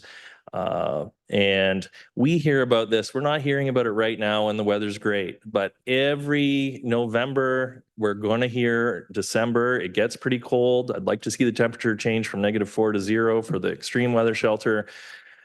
But I would like us to go into this winter with, even if it's 10 mats, successful, no negative impacts on the surrounding community. And Qualicum's like, wow, those guys did a good job. Why don't we do 10 as well?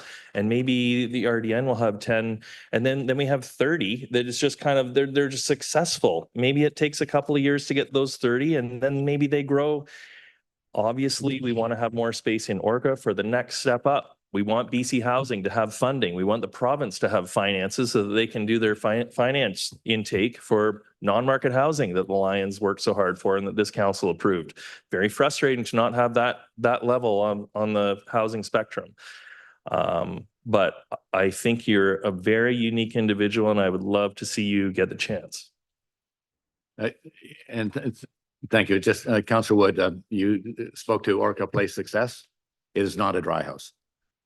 Or you said no, not dry. necessarily dry, but good neighbor agreement where they were meeting often to make sure there weren't any negative effects in the surrounding community, so much so that they barely even meet anymore, from my understanding. And we don't really get a lot of reports of negative things around Orca Place. Yeah, we get regular reports, and then that's good. That's what a good neighbor agreement does. And so far, the good neighbor agreement does work at Orca Place.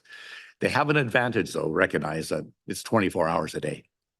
So you're able to keep the individuals like housed in some, if they have a tendency to act out, are kept in when they're going through a bad situation, right? So, but it is, I hate the term, but it's a wet house.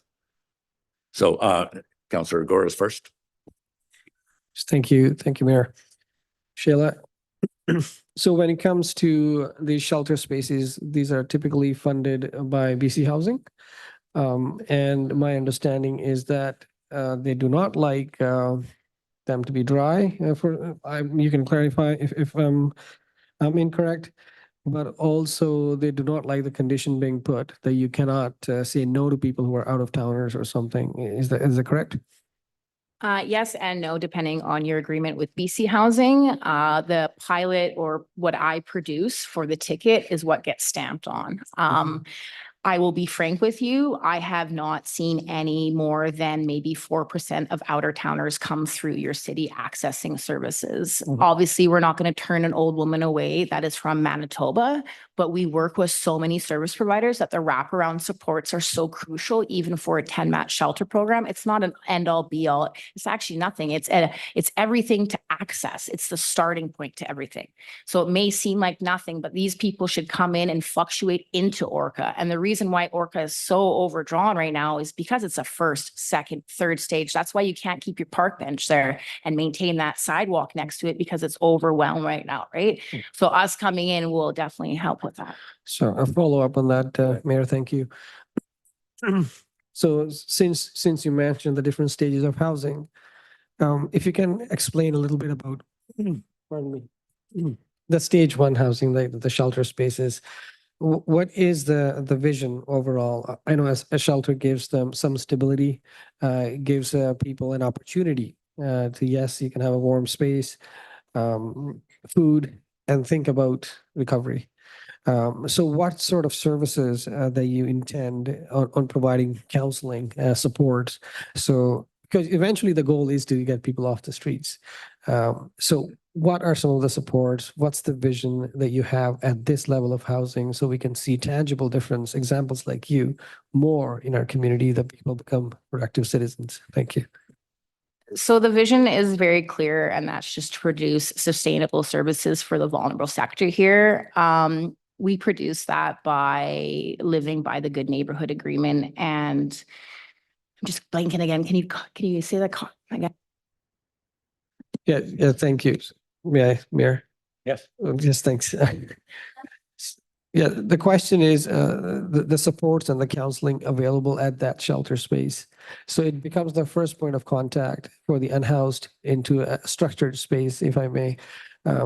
Eventually, the goal should be and is, I think, to get them off the streets into services.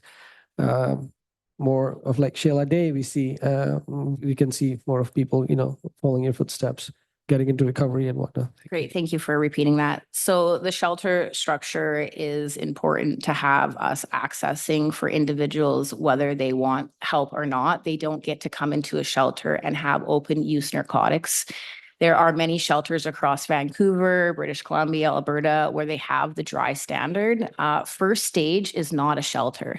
That is your street level where you access and then you get assessed from there. A lot of people don't want to change. They want to stay loaded and they want to stay that way, and that's okay. A lot of people in your district actually want to change and they participate in my monthly groups that I do put on. Your shelter is your street level access into first stage and second stage. So those are your street entrenched, don't know when to shower, brush our teeth, eat at correct times, sleep at correct times, be even civil in manners. And then it goes up to second stage from there, right? Ready to work on our internal child, build a resume, work on employment or schooling or church or whatever fancies their future. And then third stage is located at an ORCA level in town. I want to go back to what you said, Mr. Mayor, about our meeting before, and I most definitely did say I wanted a shelter outside of Parksville. I am a leader that takes votes from a huge table and got overthrown on that vote, and I produce what I am put to work on. And what this is something that your town definitely needs, whether it's in Parksville or not, what we agree on. If I don't have your support, I can't place it anywhere. As we just seen last Christmas, BC Housing had an active ticket for day homes. Unable to place, unable to open doors. Everybody went home for Christmas and my people were still on the streets. I don't want that to happen again this year. Councilor Beal. Thank you, Mr. Mayor, and thank you, Sheila. Just a couple of things from a couple of comments or questions that the mayor brought up. I'm concerned that someone listening to this might envision a lineup of people at wherever this is. And in my mind, that's not how I see this. And so I'll share what I envision, and perhaps you can tell me which one is closer to what you envision. My understanding is that whether it be you, whether it be there's a woman named Tina, whether it be someone else, Charlene as well, who has been working directly with people, or one of the outreach workers from Orca Place or elsewhere, actually knows people by name, hopefully has a relationship. And that's really where things get started, with building a relationship. And that knowing that if a shelter was opened, that there are 10 beds. And of course, nowadays with cell phones, the communication can be so quick that the people who are out there who have those personal relationships, somebody through MANA, wherever, can in fact contact and know that, or you or someone would be getting the word out that, hey, we have so many spaces available, and that there would be that back and forth communication so that an individual would know, yes, there is space for you.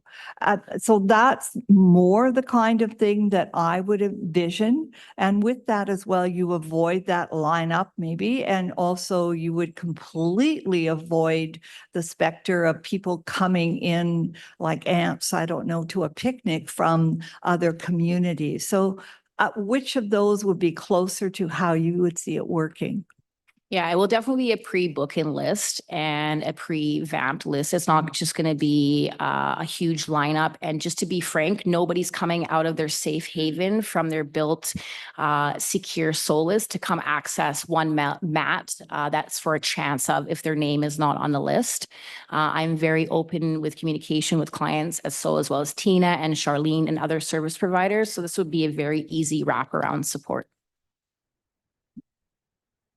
Follow up. Yeah. I hope that provides a little bit of reassurance for people who might not otherwise imagine how it is that people would get connected. And that, of course, then also word goes out and say, sorry, there's no room. So people would be able to get the word out to those who would be otherwise looking for that. And also, I'll just say too, Orca's 52 unit, now almost 57 unit, has quite a waiting list of multiple Oceanside residents. So for your reflection of numbers as well, if you want to pull that list, you're going to see multiple people that want to access that have nowhere to go other than their car. So they would probably want to access somewhere warm in these cold months.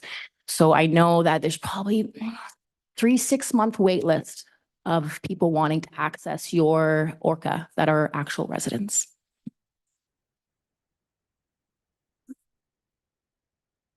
Shayla, a couple of questions I have here is, have you made delegation requests to appear to Qualicum Beach and RDN?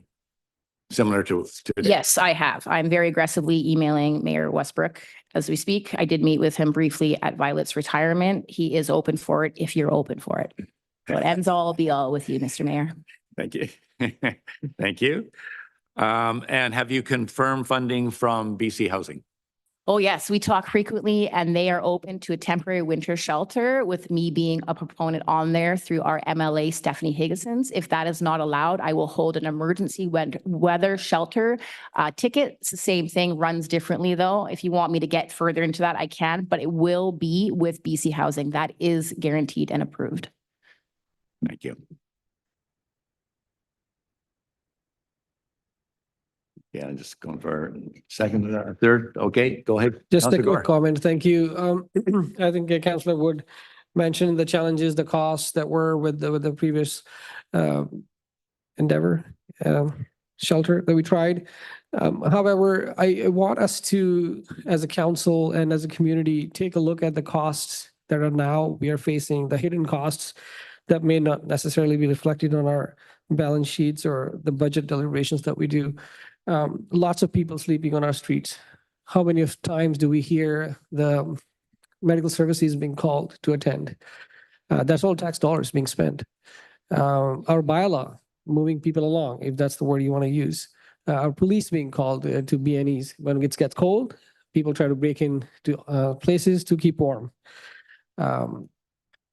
So many instances of just people sleeping on the streets. Some of the young kids that we know, I know, grew up here, went to school here. All of us know at this council how much our local businesses are spending on private security to keep the premises safe every month. So it's somehow not cheaper not to have a space like this.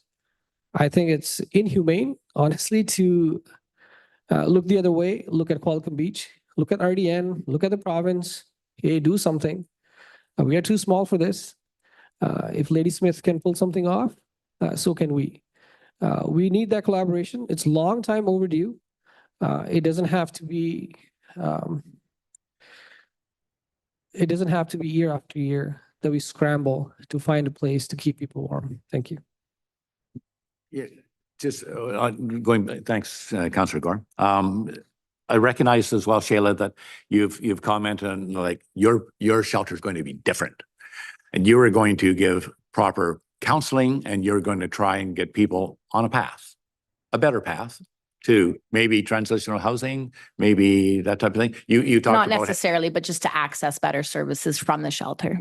Okay, because you also mentioned like talking about with resumes and stuff like that, helping them. Yeah, so that's a third stage level is employment search or church findings or community gatherings. You wouldn't do that when you're accessing a shelter, write a resume. So a third stage level individual would be someone looking for employment or further housing opportunities outside of their supportive housing unit.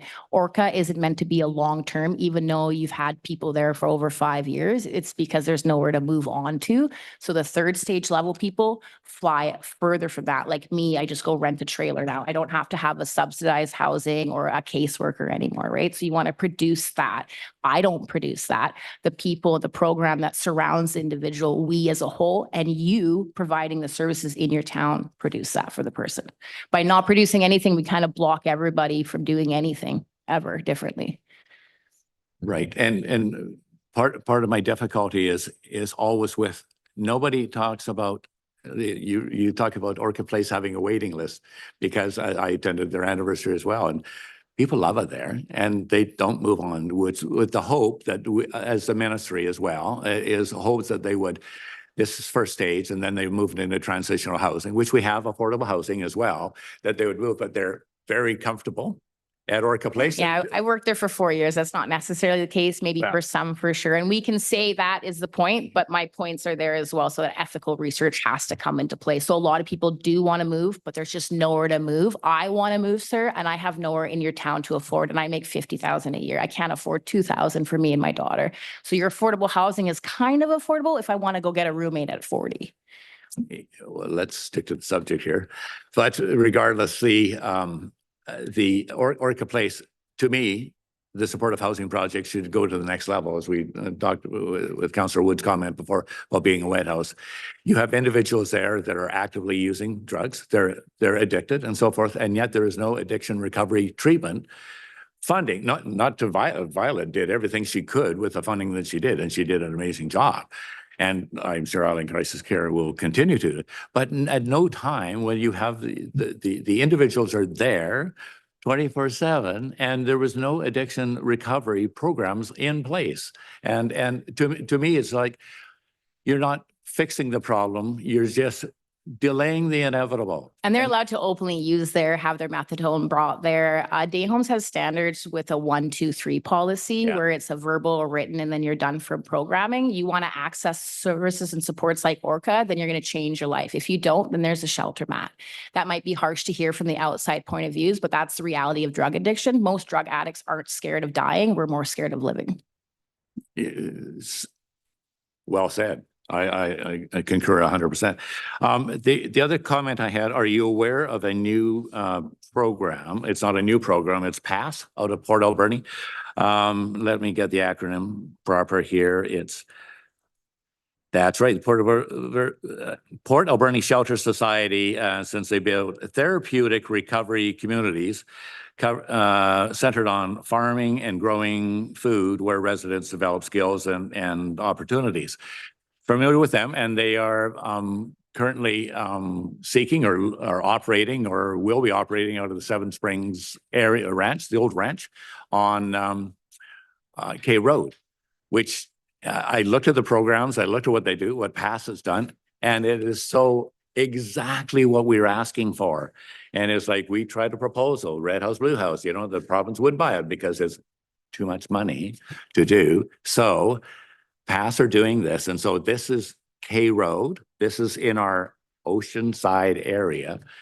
To me, it's just an amazing program. And so I'm just wondering if you would be, there's maybe a referral that you could. Oh yeah, I worked in Port Alberni for about 6 years. Right. I know them very well. So you know this program. But yeah, I would also reference Day Homes as the MRTC, Maple Ridge Treatment Center. That's where we get most of our backbone from, as well as Homestead, which is a Salvation Army hardest program for women in the Lower Mainland. They're closed now, but really strict settings, as well as in the rural setting, so that if I wanted to get loaded, I'd have to walk 40 kilometers and such is kind of how they keep their stats up, right? But sure. That's the access of real services. We're not just a mat program. Here's your mat. We'll see you in the morning and get out on the street. It's who are you? How are you? And where can we put you tomorrow? Right. It speaks to collaboration. Yeah. Good. I'm glad you're aware of it. Thanks. Go ahead, Councilor Bill. Thank you, Mr. Mayor. I just had two related points to time. A couple of people have mentioned that there was some concern with the last shelter that was set up here. And I'd just like to remind all of us here that shelter was put together at the very last possible moment. And anytime, I don't know about anyone else here, but when I start on a project and I haven't had time to do the proper planning and get all the materials and the preparation that I need, sometimes my projects they're kind of bumpy until they finally get settled out. And sometimes I have to redo some of the things that I thought I would be able to do because I was missing some materials in order to do it properly. So I would just like to remind all of us around the table, and maybe some in the audience who are aware of the issues there too, because it was 11th hour and that really adds a challenge. What I'd like to know is, for instance, if this council is able to and willing to provide some kind of, I don't know, letter of support for the concept, whatever that might be, how urgent is this? And I guess what I'm getting at is I don't necessarily foresee that decision would be made at this council meeting, but if in fact something could be done very soon, does that allow for time to interact? I mean, first of all, obviously you need to find an actual location and all of those things, but how urgent is it to get this? Because my understanding is that it does take a period of time to get everything from BC Housing and everything that's needed in order to actually start for, be it October or perhaps be a little bit later and be November 1st. So thank you, Councillor. It will be by end of the month for temporary winter sheltering funding. And they're end of this month for me to have confirmation, not of site approval, but of city council approval. As I've stated before, they have given us funding, but we can't place it in your town without approval from city council. So it needs to be decided that there is a need for it and that we're working together towards a shelter solution of a 10-mat dry shelter.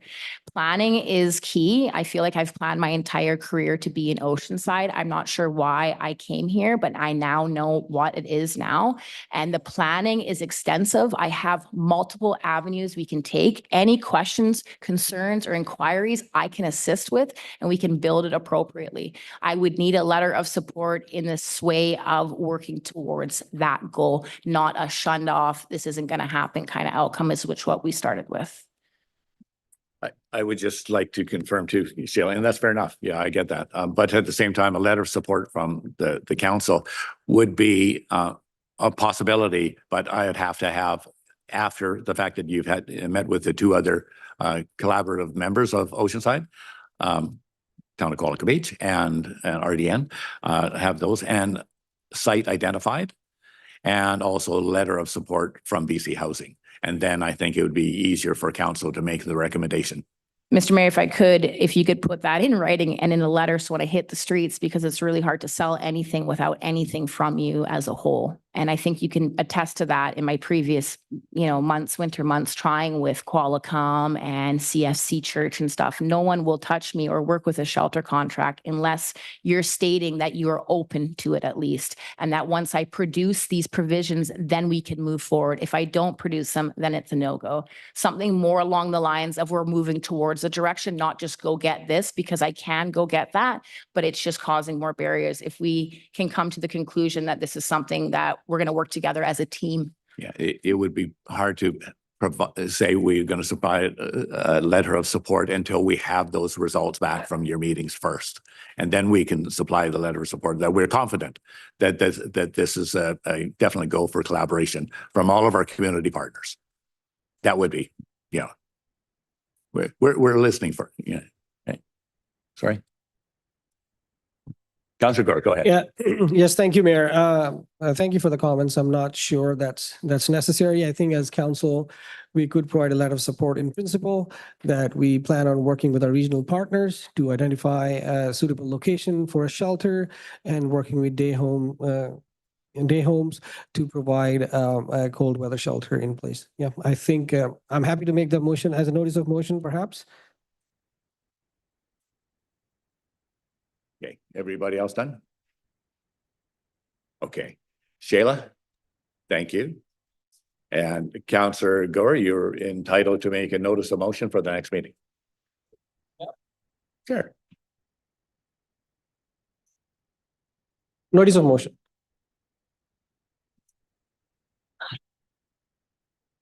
Thanks, Sheila.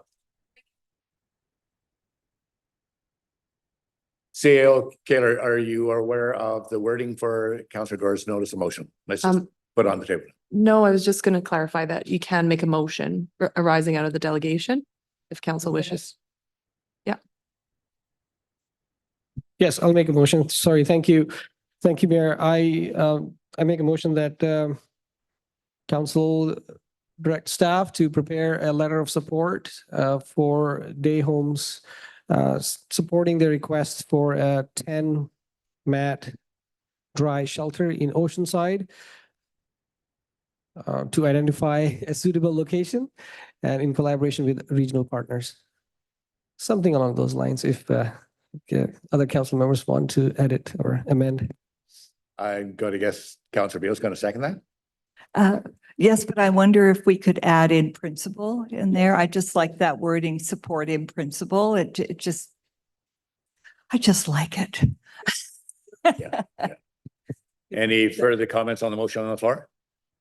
I'm just suggesting I can't support it at this time, only for the fact that I need more information. I need to, from everything I've heard today, I digested what I've heard, but I also need to confirm with staff what is possible. And I need to confirm with the other partners that we have established in our community, as well as the other identified RDN, and to see maybe perhaps they identify concerns or non-concerns. So until I have all that information, I would rather wait until I get that information, as I explained to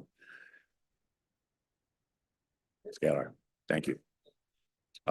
Any further comments? Okay. And Councillor Beal, go ahead. Thank you, Mr. Mayor, and I would like to support this motion, especially if it's got in principle in there. Thank you. But understanding that that this organization needs that BC Housing needs to have something by the end of May, and our next council meeting is early June. I would like to support this motion. I will support this motion. And I also think, as we've also heard, and I can fully believe, is that the other areas, whether it be Area G, Area F, or, the RDN or Qualicum Beach, everybody wants to see the other one give their approval first of all, and it just goes around and we end up with a delay.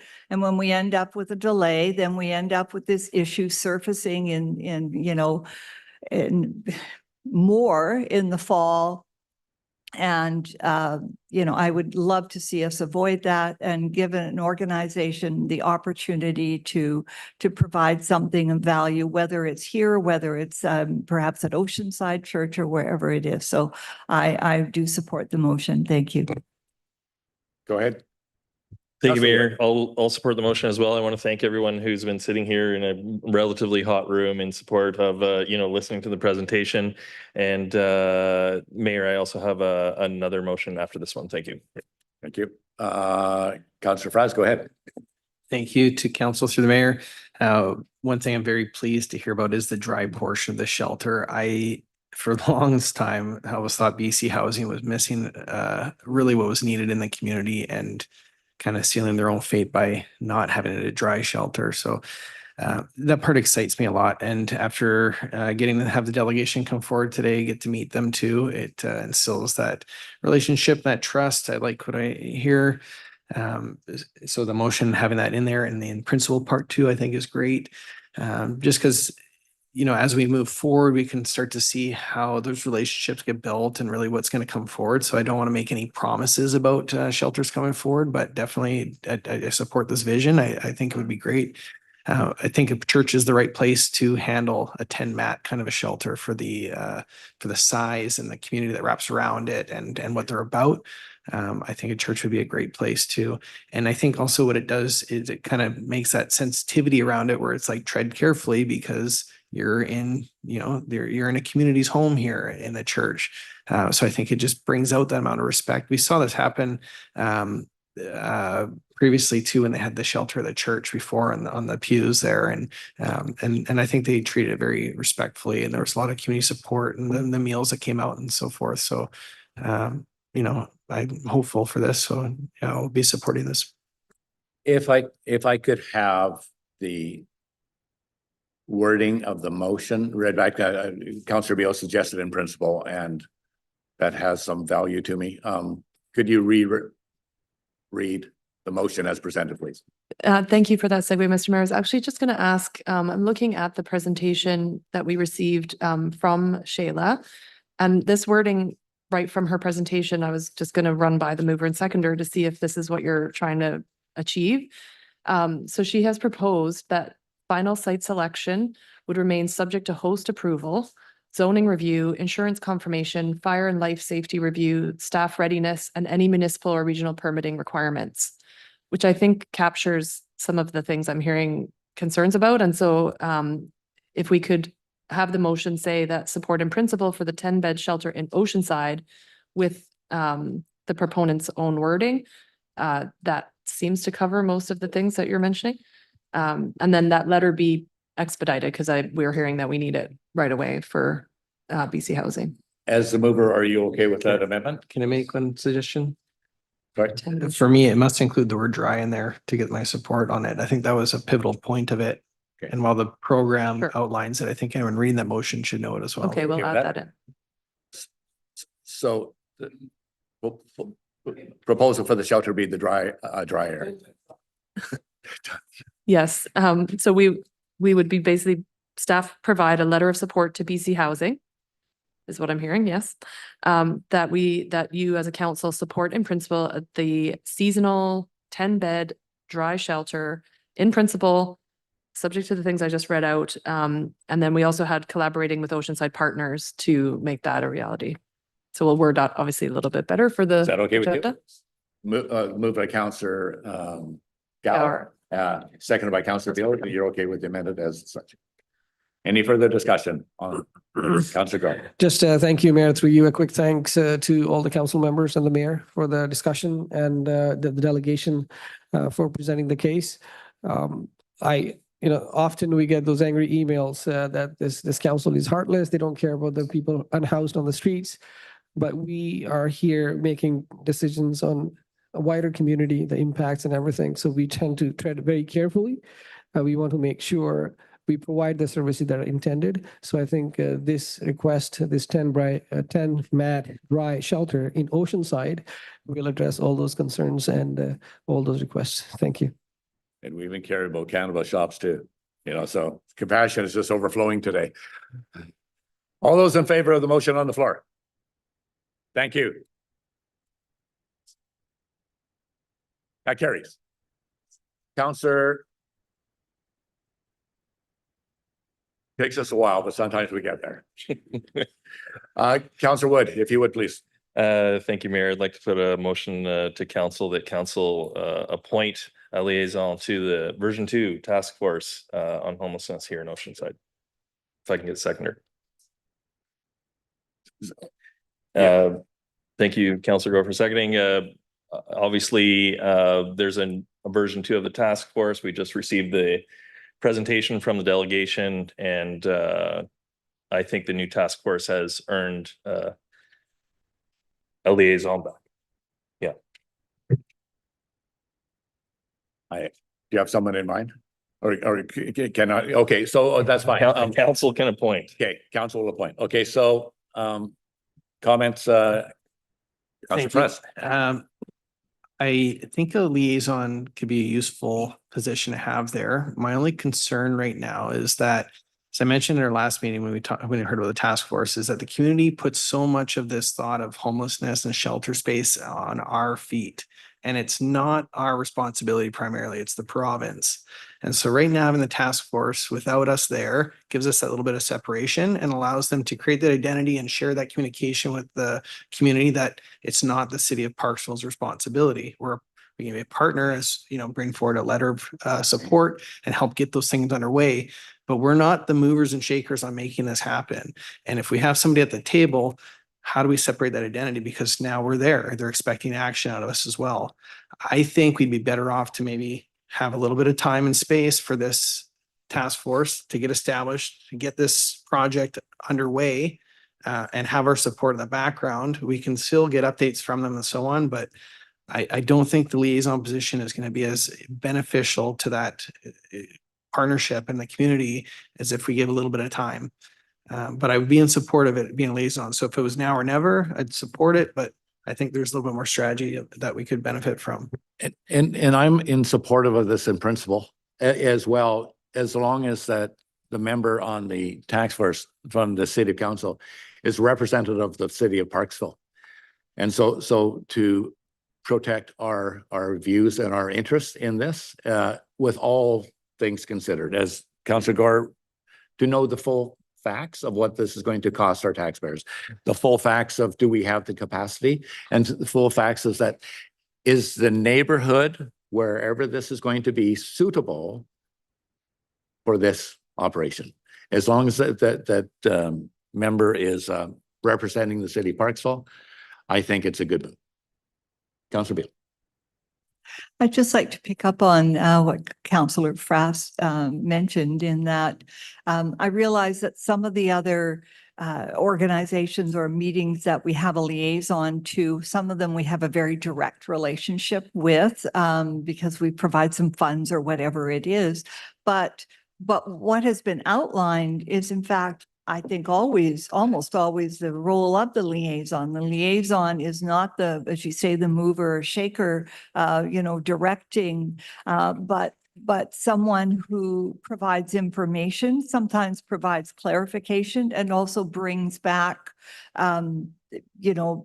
the high points or maybe even the low points or questions that may be arising from whatever group. And those can be brought back certainly to here at the council, but also at times to administration. If and I'm going to speak like whether I'm with the chamber or whether it's the Arts Council. I mean, I'm not the decision maker at all when I'm there in a role as liaison, and I might notice something that is going on, or they're going on a direction. And I say, I think you're going to bump into a problem here if because we've got this regulation in the city, if I happen to know, or I might come back with that. I will bring that question back to our CAO and get some more information for you. So I just wanted to share that the role of liaison is not to be directing in any way really, but to add and to share information and to be that liaison.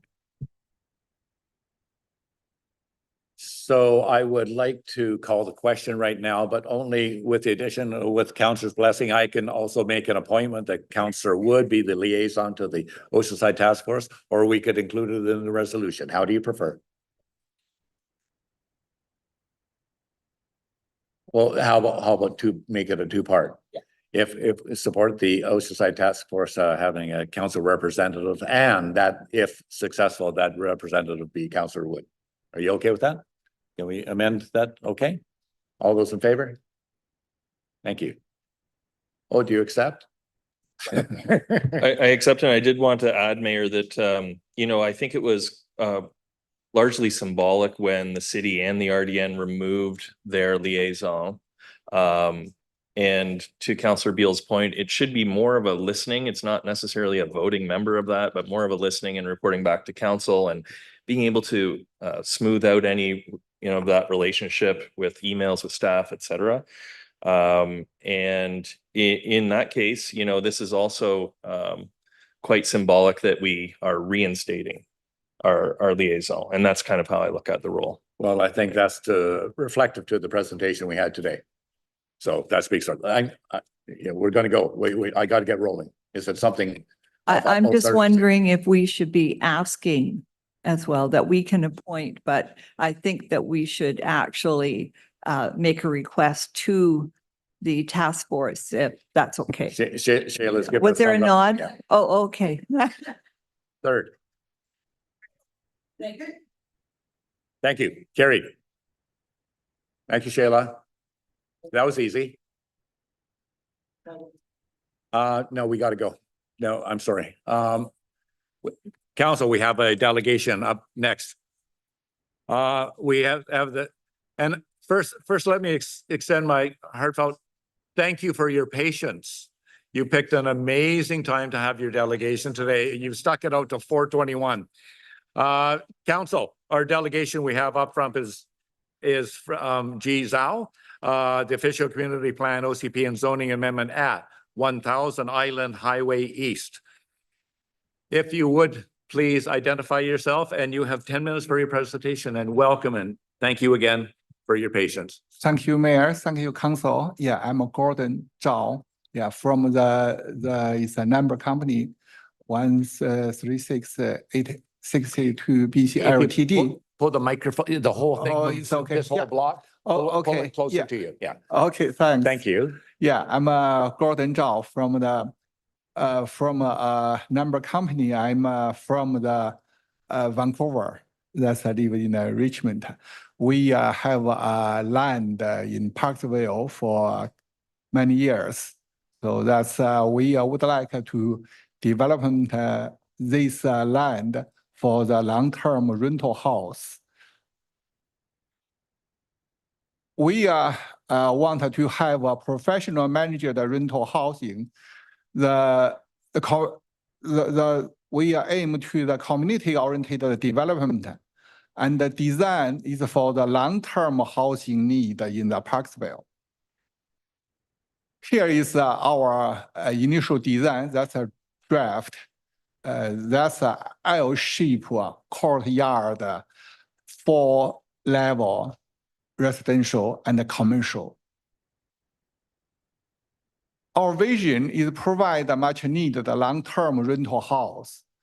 We would like to support local workforce and the senior. That's a professional managed apartment community. Also, this is a low impact wood frame residential design. So that's environmental friendly housing. We know that for the Parksville is still the low vacancy. Currently, even after many years, it's still low. We also check the rent is rising for last 5 years. We can see from 2021 for the apartment is 1350. For the 1-bedroom currently is going to up to almost 2,000. And also we know there's a limited new rental supply. We know that in our city here is aging population, it's an increase. So that's we need the local worker housing the shortage. So that's we need to provide the more rental house. The location, that's you can see that here is we see that that's in the other side of our provincial park. Currently the land is a vacant land. It's underutilized land. That's a triangle size.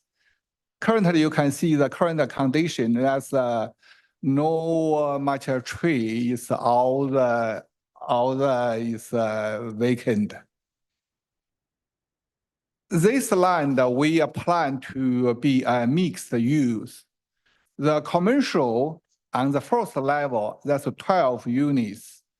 And for above the 3 level is 119 residential units. And the building has, that's a 4-story. We use this for the long-term rental house. So that's what we would like to have all the current with BC Housing. And we provide all the enough parking. The structure is wood frame. We have the very community-friendly design. The building, you can see the very articulation. We have the step back. Landscaping is we have enough landscaping. And also we have a pedestrian scale for this land. We have all the parking and very safe circulation around this area. It's 1 parking per unit. Also, we provide the visitor parking. We have the internal circulation. It's a very safe vehicle access. We do the landscaping. We have our effort for the tree retention. We also have the new landscaping. You can see that there we have the green island and the courtyard the design. For the long term, we will hold this property. We don't plan to sell. It's a long-term ownership. And also we want to have a professional manage the property. It's a stable rental house. It's a long-term maintained common area. We also have a quality tenant management. So that's we have our very experienced team. We built other rental house in some other city like Merritt and the Vernon. This is the environmental and the practice design. That's a wood frame construction. We have very effective land use. We reduce the site distance and no underground parking. Currently, this project, we already have the architecture drawing completed. We already have our engineering consultant organized, so it's already engaged. We already completed the project study, and we are assembling our development team. That's we would like to support the housing need and the fit of the community. Thank you. Thank you, Mr. Zhao. I have a question regarding, you mentioned that you had a covenant in place with BC Housing. Yeah. Are you planning on providing some affordable housing, or is just for any rental? You have to, what is the covenant stipulating, if you would, sir? That's BC Housing require. We want to have the CMHC sponsor the fund, the rental. So that's a requirement from the CMHC. Okay. So that's, yeah. Okay. It's the stipulation that you're providing rental housing. Yes. And so the CMHC, that's what they require anyways to provide, the funding. Okay, Yes. I understand that portion of it. I get that. It's not going to condos. Yeah. And also on your drawings that I have here in detail and so forth, you're showing access for residential, not the commercial zone. You're showing access to residential off Gregg Road. And that concerns me. Okay. That concerns me quite a bit to what Gregg Road is right now, that entranceway. And I'm just wondering what type of traffic management are you planning for, if you've got to that level yet? Because Gregg Road, if you have all your residential access off Gregg Road, anybody heading west on 19A cannot turn into there because it's, but is there going to be a traffic control light? Are you providing traffic control services? Or do you have a traffic management plan already in place that you can share with us? John is our architect. So he come with me so that he can explain what's your question. Okay, thanks. John, go ahead. Thanks, Mayor. Thanks, Council. This is John from Arco Design and HMPA Architecture. This is a very good question, but we actually engaged with the traffic engineer. The study is ongoing, so we haven't have the final answer yet, but we will work closely with the engineering department and the planning department to sort it out. There are two roads going this property, and from the Parksville side, we know that's a turn right, so that's very easy. And from the Nanaimo side, is no left turn. So that's we have some of the suggestion from the traffic engineer.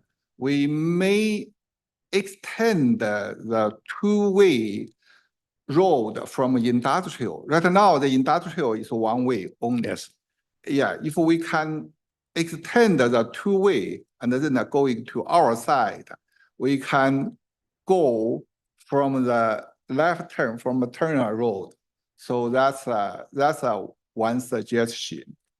Yes, and I know our director of planning, if we take this to the next level, it actually identifies exactly the traffic considerations.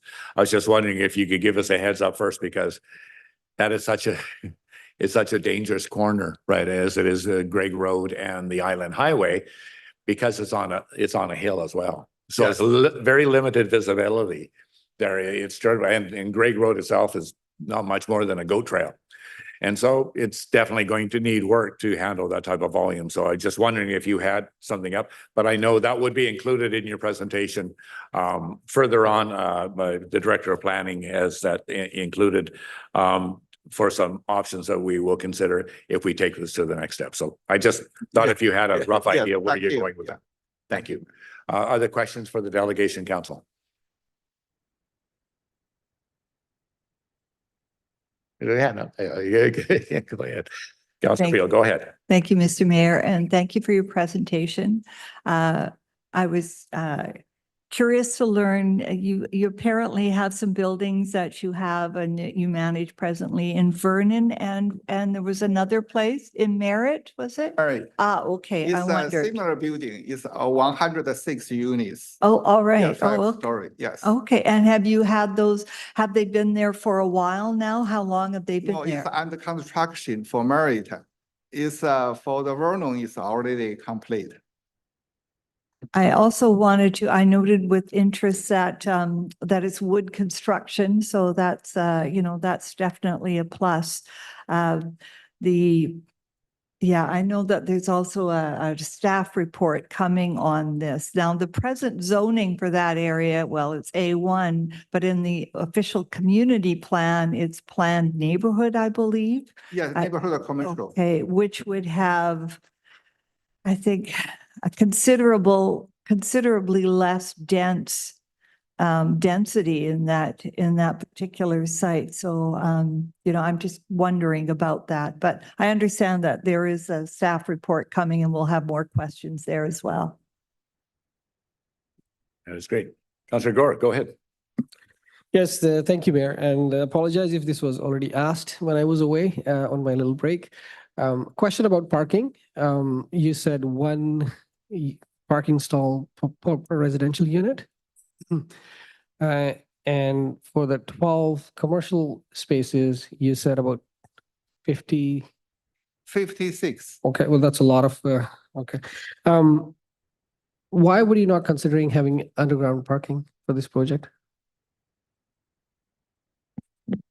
Just lower the cost, so make the project more reliable, more cost effective, so it can go real, not just pictures. Right. Yeah. So since thank you. Staying with the parking, one per unit, since it's a bit ways away from the city core, I'm expecting people have, if it's 2-bedroom, 3-bedroom, 2 vehicles. Where do you think the parking will go? Are you thinking on-street parking for the overflow for the extras, or? Okay. Just same as the last question, our traffic engineer is working on that. We'll have some detailed study on that. Can answer question more precisely. Okay. Generally that we provide one car for per unit, just based on current bylaw. Oh, that's the bylaw requirement. Okay.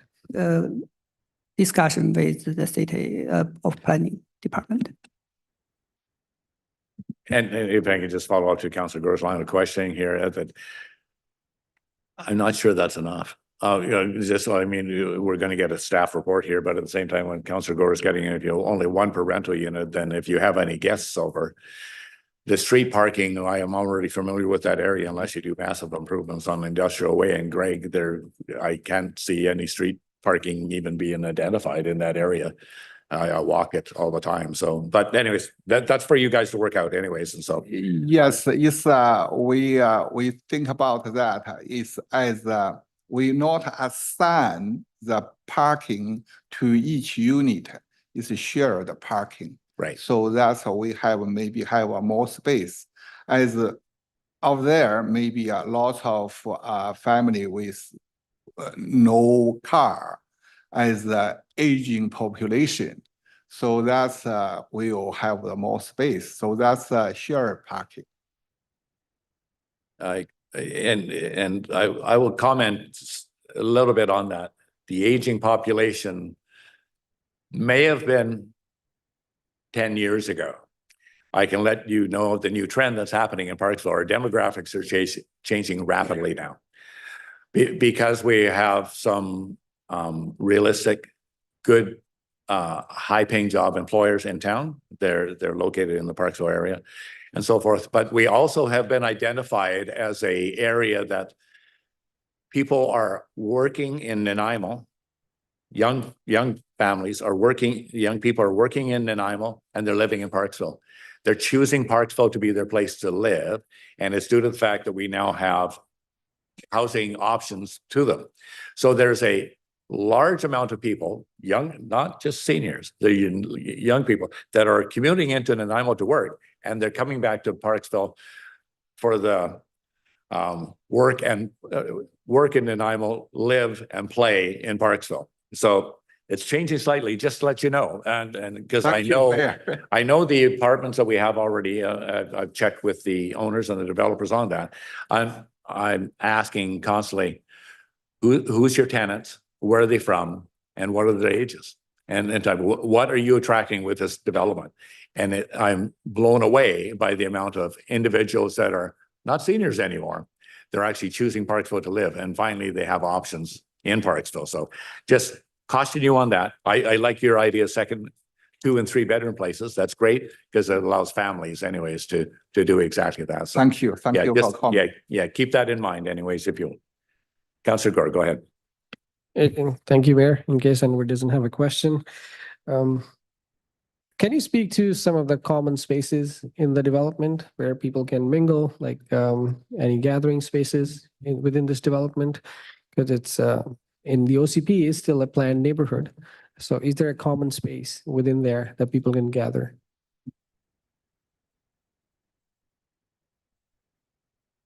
We are planning to provide the rooftop deck for the residential use. We have that kind of amenity space. The plan is now shown. Yeah, that's one way we do it. Yeah, it was a rooftop patio. Rooftop patio on the units, not just for the people living in the penthouse, for all residents. It was called community rooftop patio space. I noticed on the plans. It's indoor and outdoor at the same place. Yeah, on the roof, because we are providing commercial space, providing commercial parking, so we don't have much space to do the large amount of gathering place. Councillor Bill, go ahead. Thank you, Mr. Mayor. And I appreciate the work that you put into trying to understand what the rental rates are in the area and understanding that they are fairly high, and that particularly for working people, it's a real challenge here.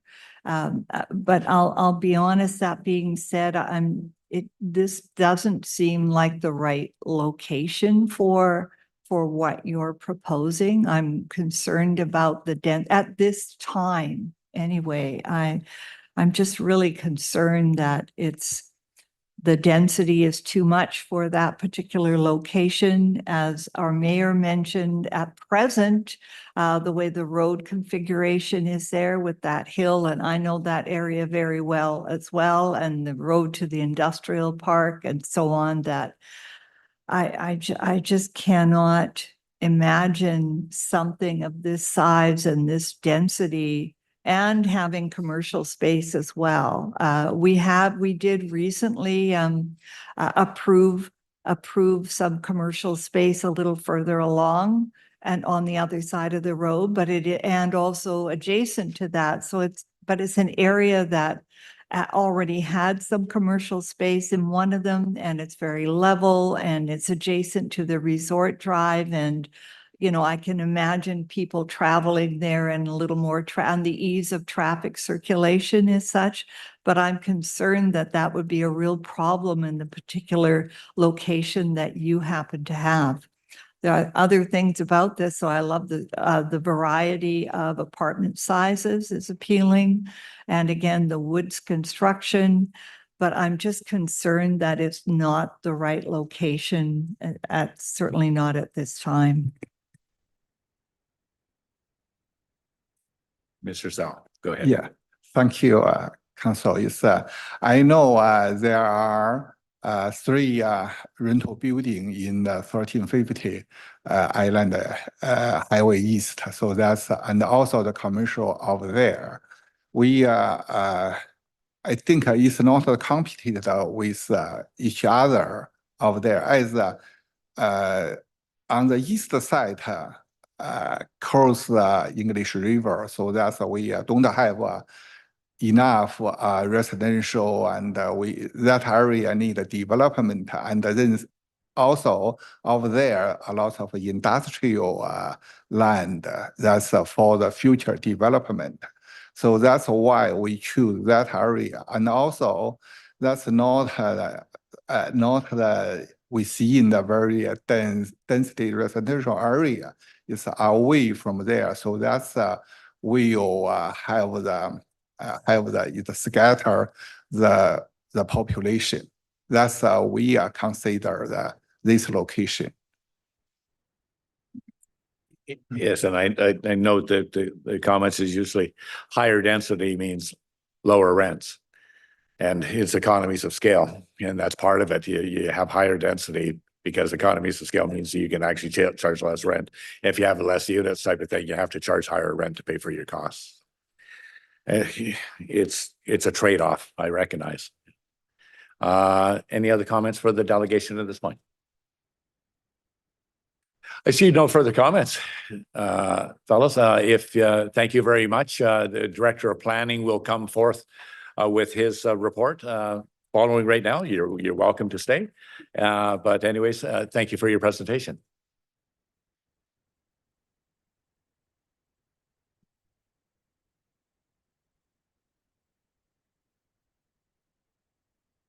Mr. Russell, are you actually making a presentation, or is it just the attachment as presented? Thank you. Yep, we've all gone through that anyways. Thank you, Mr. Russell. So, Council, the first report on the agenda is from the Director of Community Planning and Building regarding the official community plan amendment and zoning amendment application 1000 Island Highway East. Do I have a mover and a seconder for the recommendations, number 1 and 2? And do you have in your agenda packets the following suggested options? Just to make sure that you have, okay, you do, sir. Okay.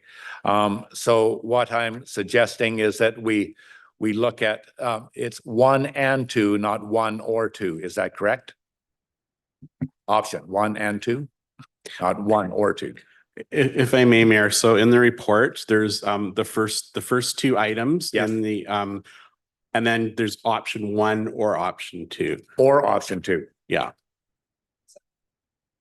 That's right. Okay. Right. Okay. So we'll move 1 and 2 first, if it does, and then provide option on a separate resolution you like, or in part and parcel to the first 1 and 2. Yeah, so sorry if I might just clarify. So item 1 is just to receive, and then you choose from the other 2 options for your second motion. Okay. So you're going to receive it and then decide from option 1 or option 2 what you want to do next. That's great. Okay, so it has moved. Number 1, that the report from the Director of Community Planning and Building directed May 14th be received. Moved by Councillor Franz, seconded by Councillor Gore. Any discussion? Seeing none, all those in favor? We have now received it.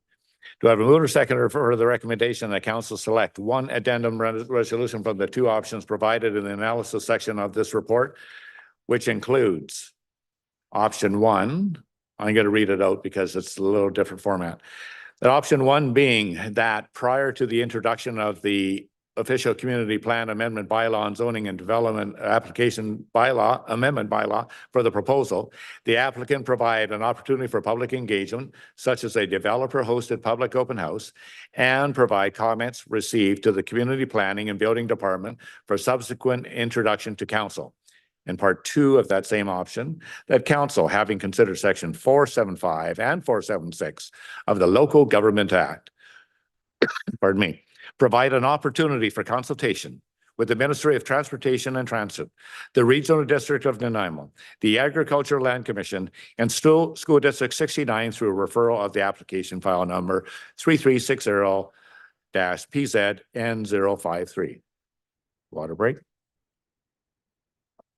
Or option 2, that the application for amendments to the official community plan and zoning and development bylaw at 1000 Island Highway East, file number 3360-PZN053 be denied. Can we move option 1, put on the table? Okay.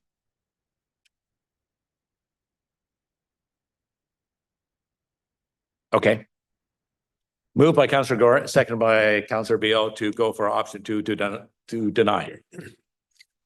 Thank you, Mayor. Through you to council. So this is an official community plan amendment to a density that's currently at planned neighborhood close to 25 units altogether, to more than 5 times. I think 119 plus 12 commercial. So we're looking at 131 units. This is a drastic change to our official community plan as we are in the process of revising it. We have a lot of interest out in the community to be involved in the process.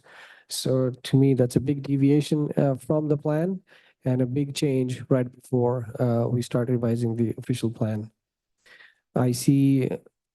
I see the proposal, like you mentioned, the wood framing and some of the good environmentally friendly design, some good things that were presented.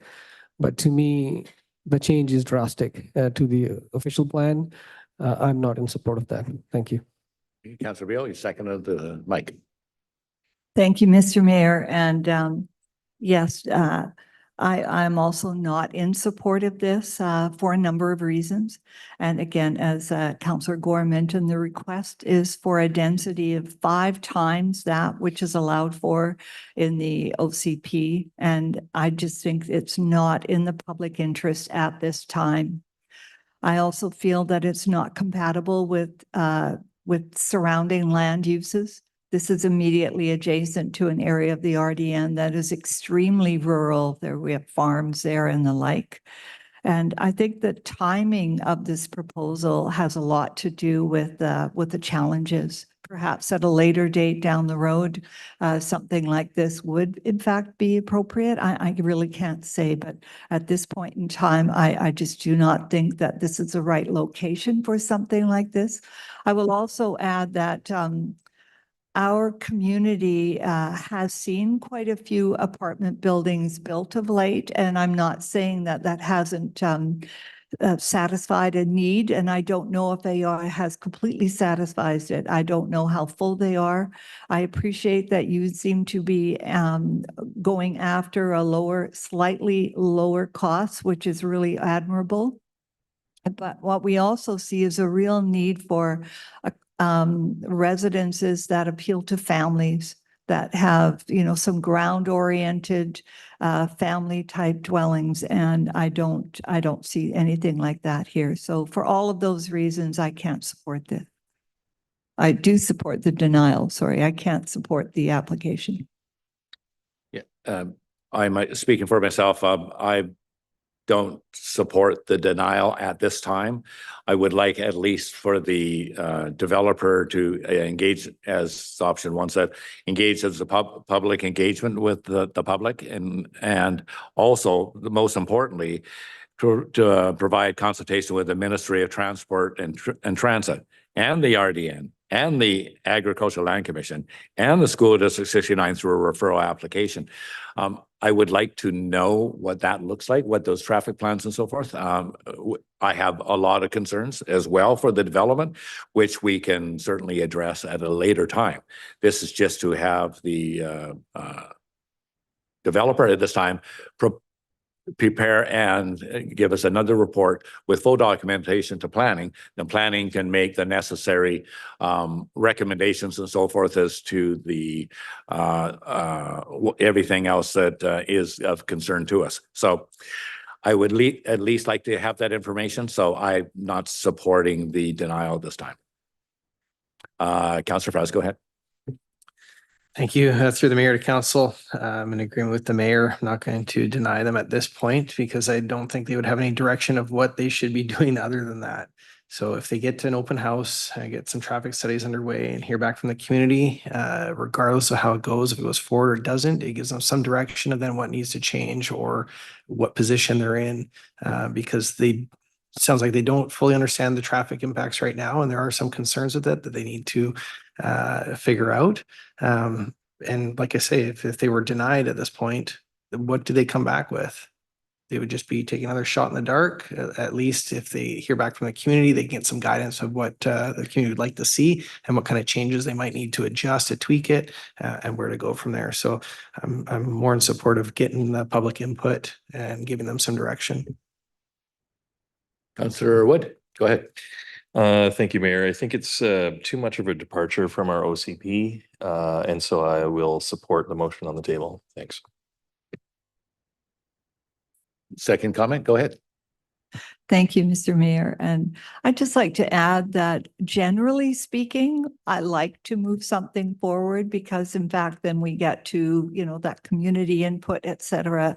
But again, I just feel that this is such a change from what's even in the OCP that I would really hate to see the developers go through the amount of costs that they're going to have to go through to present something that I just feel in this case, it so misses the mark. Again, I'll add at this time. Councillor Gore. Yeah, thank you. A couple of things. I agree with the Councillor Beal. It's not just the cost to the developer, but also our staff time, resources in moving forward project that we all have reservations and concerns about. Second, in terms of not knowing what to come up with, I think it's a clear direction from this council that this is too much deviation from our OCP. What is designated in the OCP currently as a planned neighborhood allows 25 units, and they are coming up with 125, like 131. So that gives a clear direction that we want to follow and respect what the OCP does.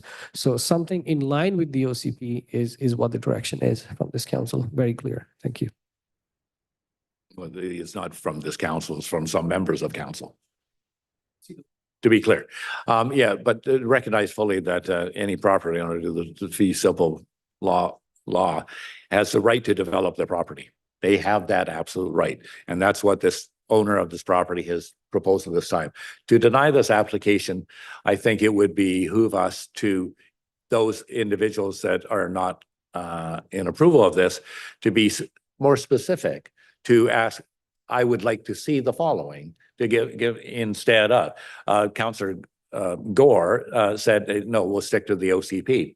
Well, every developer or landowner has the right to ask for a variance to the OCP. And that's because it's a living document. That's what the OCP is. It's not a bylaw. It's a living document. Yes, but as such, but it's also living. It can be amended at any time by any property owner with council blessing on it. So they should at least be given the opportunity to understand what council doesn't like about this. They wouldn't seek an OCP amendment if they didn't have to achieve what they want to achieve. So I think it would be helpful if council advises that just as Councillor Beal has mentioned, the density is an issue with Council Beal, if that's correct. Would you like to add anything more to that? I would also like to add, in case the proponents are not aware, we are planning, it seems to be a forever plan, but to make a review of the OCP, and that will be coming up in the relatively near future. So that may be something that as this area is discussed during that review, that there will be further refinements. But as I say, between the commercial there, the density and that particular corner, I just don't see it being the right fit. And normally I would want to move to that first bit so that people can take that next step, but it just doesn't seem the right time for me. Thank you. Any further comments? All those in favor of the resolution on the floor to deny? Those opposed? Councillor Fraz, Mayor O'Brien both oppose that, and it carries. The next report on the agenda is Manager of Administrative Services lease agreement with Parksville Community Garden Society. That council approve for a lease agreement between the city and the Parksville Community Garden Society. Do I have a mover second for the recommendations as noted? 1 and 2. Moved by Councillor Wood, second by Councillor Gore. Any discussion? All those in favor? Thank you. That carries. The next report on the agenda is from the Chief Election Officer regarding the election cost sharing agreement with Qualicum School District for the election for the Qualicum School District for the school trustee 2026 election. Do I move or second for the recommendations as noted? Moved by Councillor Wood, seconded by Councillor Beal. Any discussion? Go ahead, Councillor Gordon. Quick question through you to staff. So if I understand, there's currently no agreement in place with the school district on cost sharing? Okay. And is the intent of staff to have it renewed every election cycle, or is it going to be placed for in place for 5 years, 10 years? Every election cycle. Okay, thank you. If you would, CAO Kaler or oh, that is it? Yeah, sorry. Amanda was nodding. Okay. Yeah, we didn't say it verbally. I missed the nod. I was still Sorry. reading. Yeah, every election cycle we do it. Not as good as the wing to a blind horse. Okay. All those in favor? That carries unanimous. Thank you. Sorry for the interruption, Mayor. Point of order. We need a motion to extend. Oh, committee of the whole. Yeah. If I may, we were in committee of the whole for 38 minutes, so council could decide to wait till 5:38.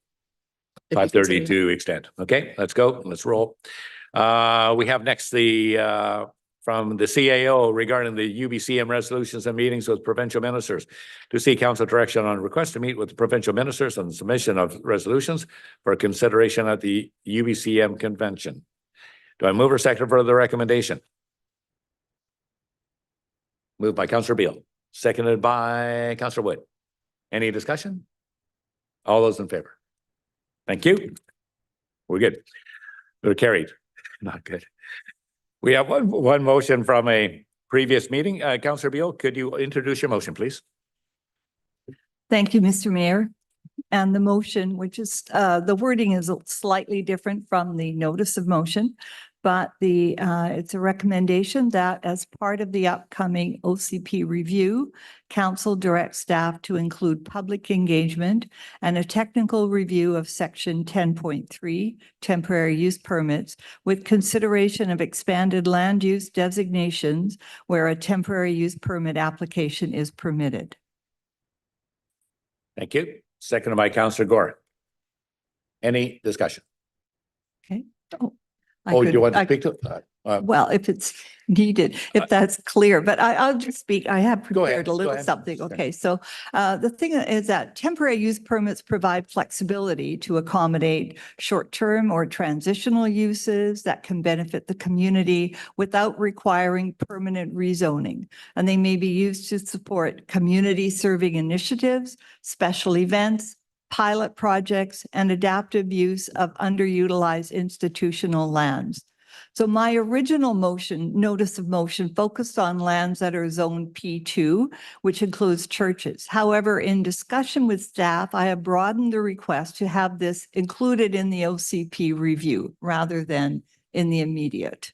In the interim, it is always possible for owners of a P2 zone property to apply for a site-specific rezoning, and that would apparently be more expedient than my original motion if that was desired by anyone in a P2 zone. And I think it's really important to keep in mind that even where a TUP, a temporary use permit, is allowed, the request for use must come before council. So there's always that control, and depending on its merits, it may be approved or denied. allowing for the possible expansion of land use designations where a temporary use permit application is permitted could remove one obstacle that's faced by an organization wishing to bring forth a pilot project or another community serving initiative. So I hope you will support my motion. All those, do you want to speak? I'm just trying to read the room here, so I think we're good, but okay, sure, if you want to, go ahead. Thanks, just for information, Councillor staff. Thank you, Go ahead. Mayor. So currently the TUPs, if I read the OCB correctly, is only allowed in the C3 or downtown zones. Is that correct? Mr. Russell, if you could, please. Yeah, it's, so the OCP identifies it, it's on section 10.3 is where the temporary use permits can be considered. So it's the downtown, highway commercial, OCP designation, mixed use, tourist commercial, shopping center commercial, industrial, and agricultural. Okay, thank you. So I guess something like a P2 zone to have a TUP allowed in the churches to operate shelters and whatnot is I think impediment currently, because we don't have that in those zones. So yeah, thank you for that motion. Appreciate it. Thank you. Any further discussion? All those in favor? Okay, those opposed. Is that opposed or in favor? It's opposed. No, not in favor.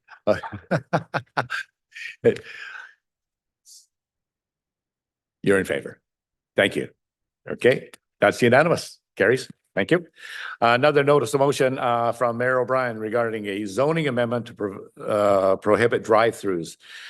The motion is that staff be directed to prepare a zoning bylaw amendment to prohibit future development of drive-throughs in all commercial zones. I have a seconder.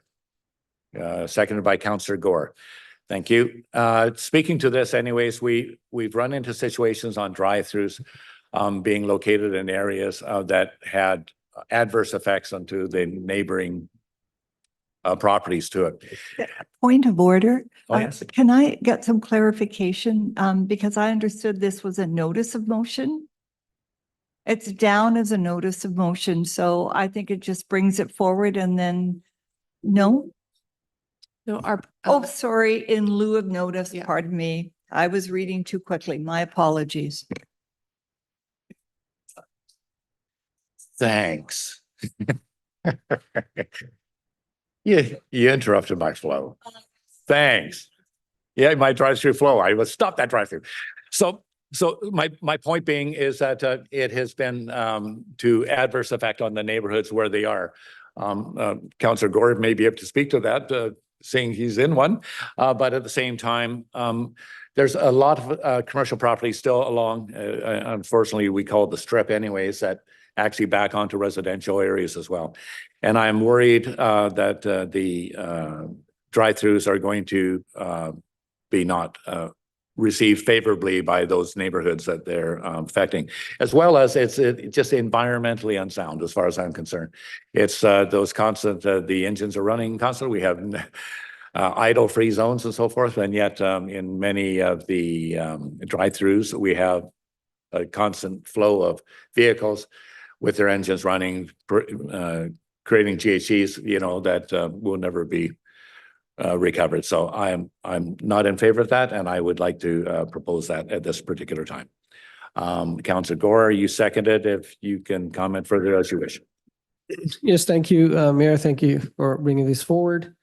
I can see the convenience that comes with the drive-throughs. A lot of people just sitting in their cars, getting their drink of their choice or the food. People with kids, people with disability don't have to get out. They can just grab the food they want. However, I hear that from a lot of community members, and I think you alluded to that last meeting, that Qualicum Beach has a bylaw in place that prohibits the drive-throughs.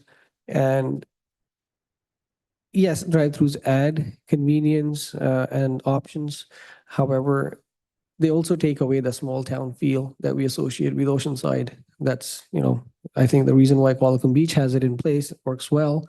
the community members appreciate that. I want to reference a few points from our OCP that, in my opinion, are in support of your resolution. And Chapter 3 talks about sustainability, greenhouse gas emission reductions. And I think you mentioned the increase in greenhouse gas emissions with the drive-throughs. So in my opinion, it will be in line with the OCP. In the Chapter 2, we talk about the vision of Parksville. The residents tell us that they like and they value the small city atmosphere of Parksville. Drive-throughs typically we see in bigger cities, geographically also bigger, not just population-wise.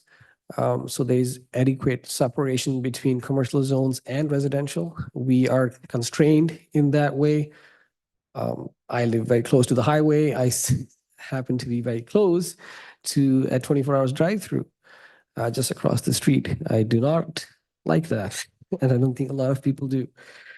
And also in Chapter 5, in the land use, we talk about, again, the same small town character of Parksville. So I believe that this inadvertent proximity of these commercial zones to residential is going to have otherwise these drive-throughs very close to residential properties if you don't have something in place.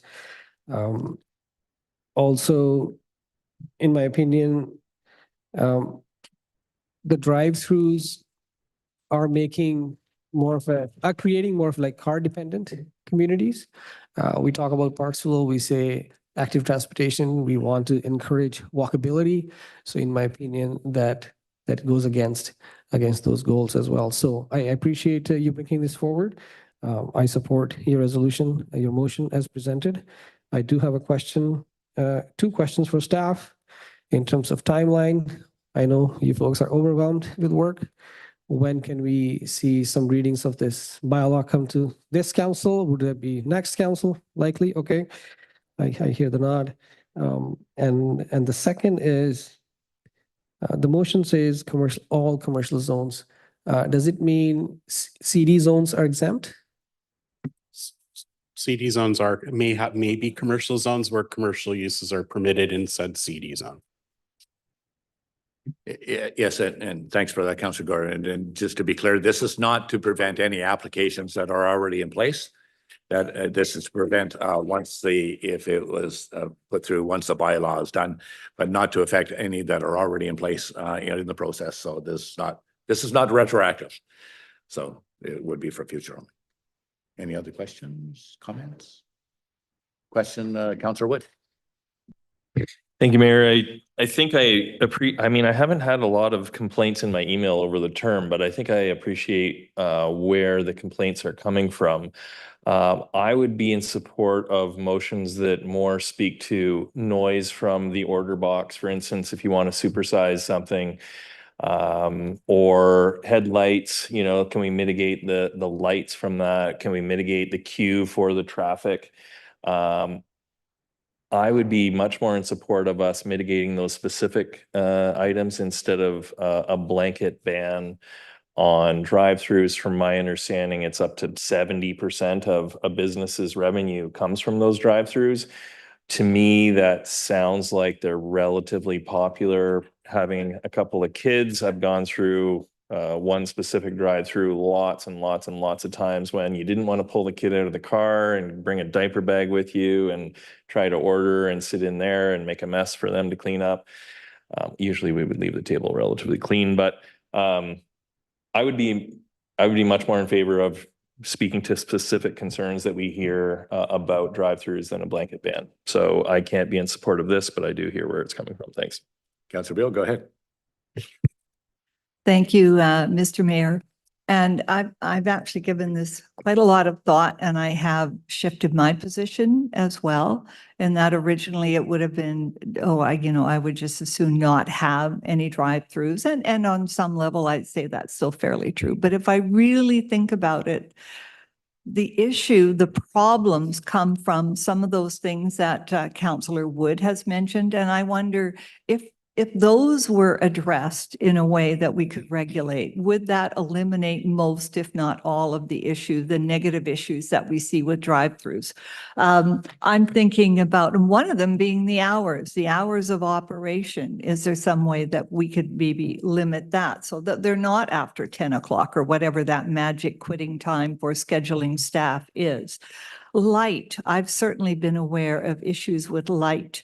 And sometimes it's hard to even read in the plans, what kind of lighting do they have? And here I will give a nod to our former mayor who has been affiliated with the Tim Hortons, because that's the one drive-through here that I noticed that has really attractive lighting because they have the gooseneck, I think that's what they're called, lighting that shines down on the building and does not trespass out or assault your eyes with some, anyway. So light, noise, the hours of operation, the aesthetics, what are the signs like? Are there things that we can regulate or put into guidelines so that if someone comes forward with a plan for a drive-through, that it is not going to upset the neighborhood and that it's going to fit in and not be an eyesore?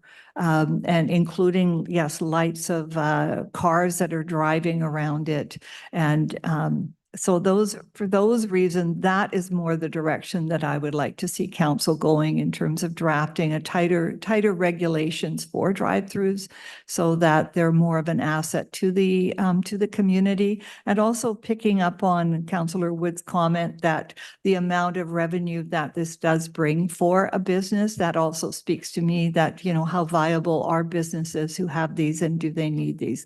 On the negative, I don't think that it will change the amount of litter that sometimes one gets in the neighborhood when you do have drive-throughs, but that's, that's sort of the one downside. So that's for those reasons, I can't support this, but I would like to see something done to tighten regulations around drive-throughs.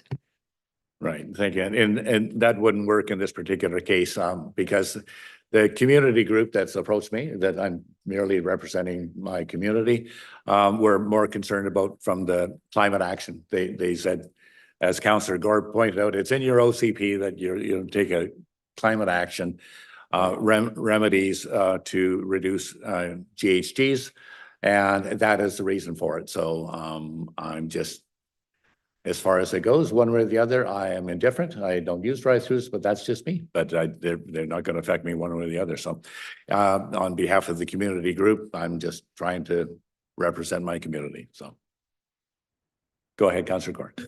Yes, thank you. I do want to mention a couple of things about the support for the businesses. Typically, for the drive-throughs, we see chain stores, we see bigger commercial entities operating those. So when it comes to supporting local small businesses, this is a great step towards that. If we eliminate drive-throughs, we also talked about building community, building neighborhoods. So would you rather have people sitting in cars driving through, zipping out, getting their food, or would you rather have people sit, enjoy, socially interact with each other, building those little neighborhoods everywhere, which in my opinion also builds community. So it's more than just it's a drive-through convenience and supporting those big stores. So I actually quite support this motion. Thank you. Thank you. Okay, so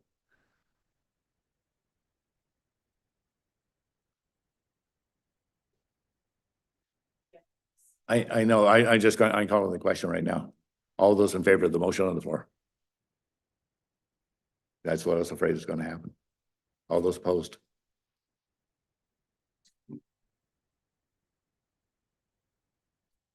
Okay. It doesn't pass. Does not pass. Tie vote is non-pass. It's just add up.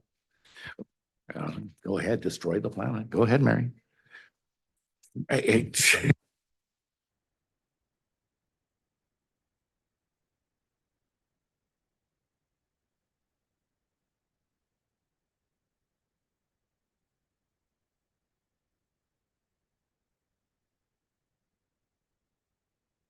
Thank you. 10 seconds of your time. Thank you. I had a quick meeting with AOA. Just one point to bring forward to council and staff that AOA is looking for better collaboration and some proactive engagement, especially that came out after the accessibility map that was rolled out. So they would appreciate if there was some prior consultation with AOA on this initiative and any other in the future. Just an FYI for all of us that AOA will not be participating in the Canada Day Parade this year. They're taking a break. Thank you.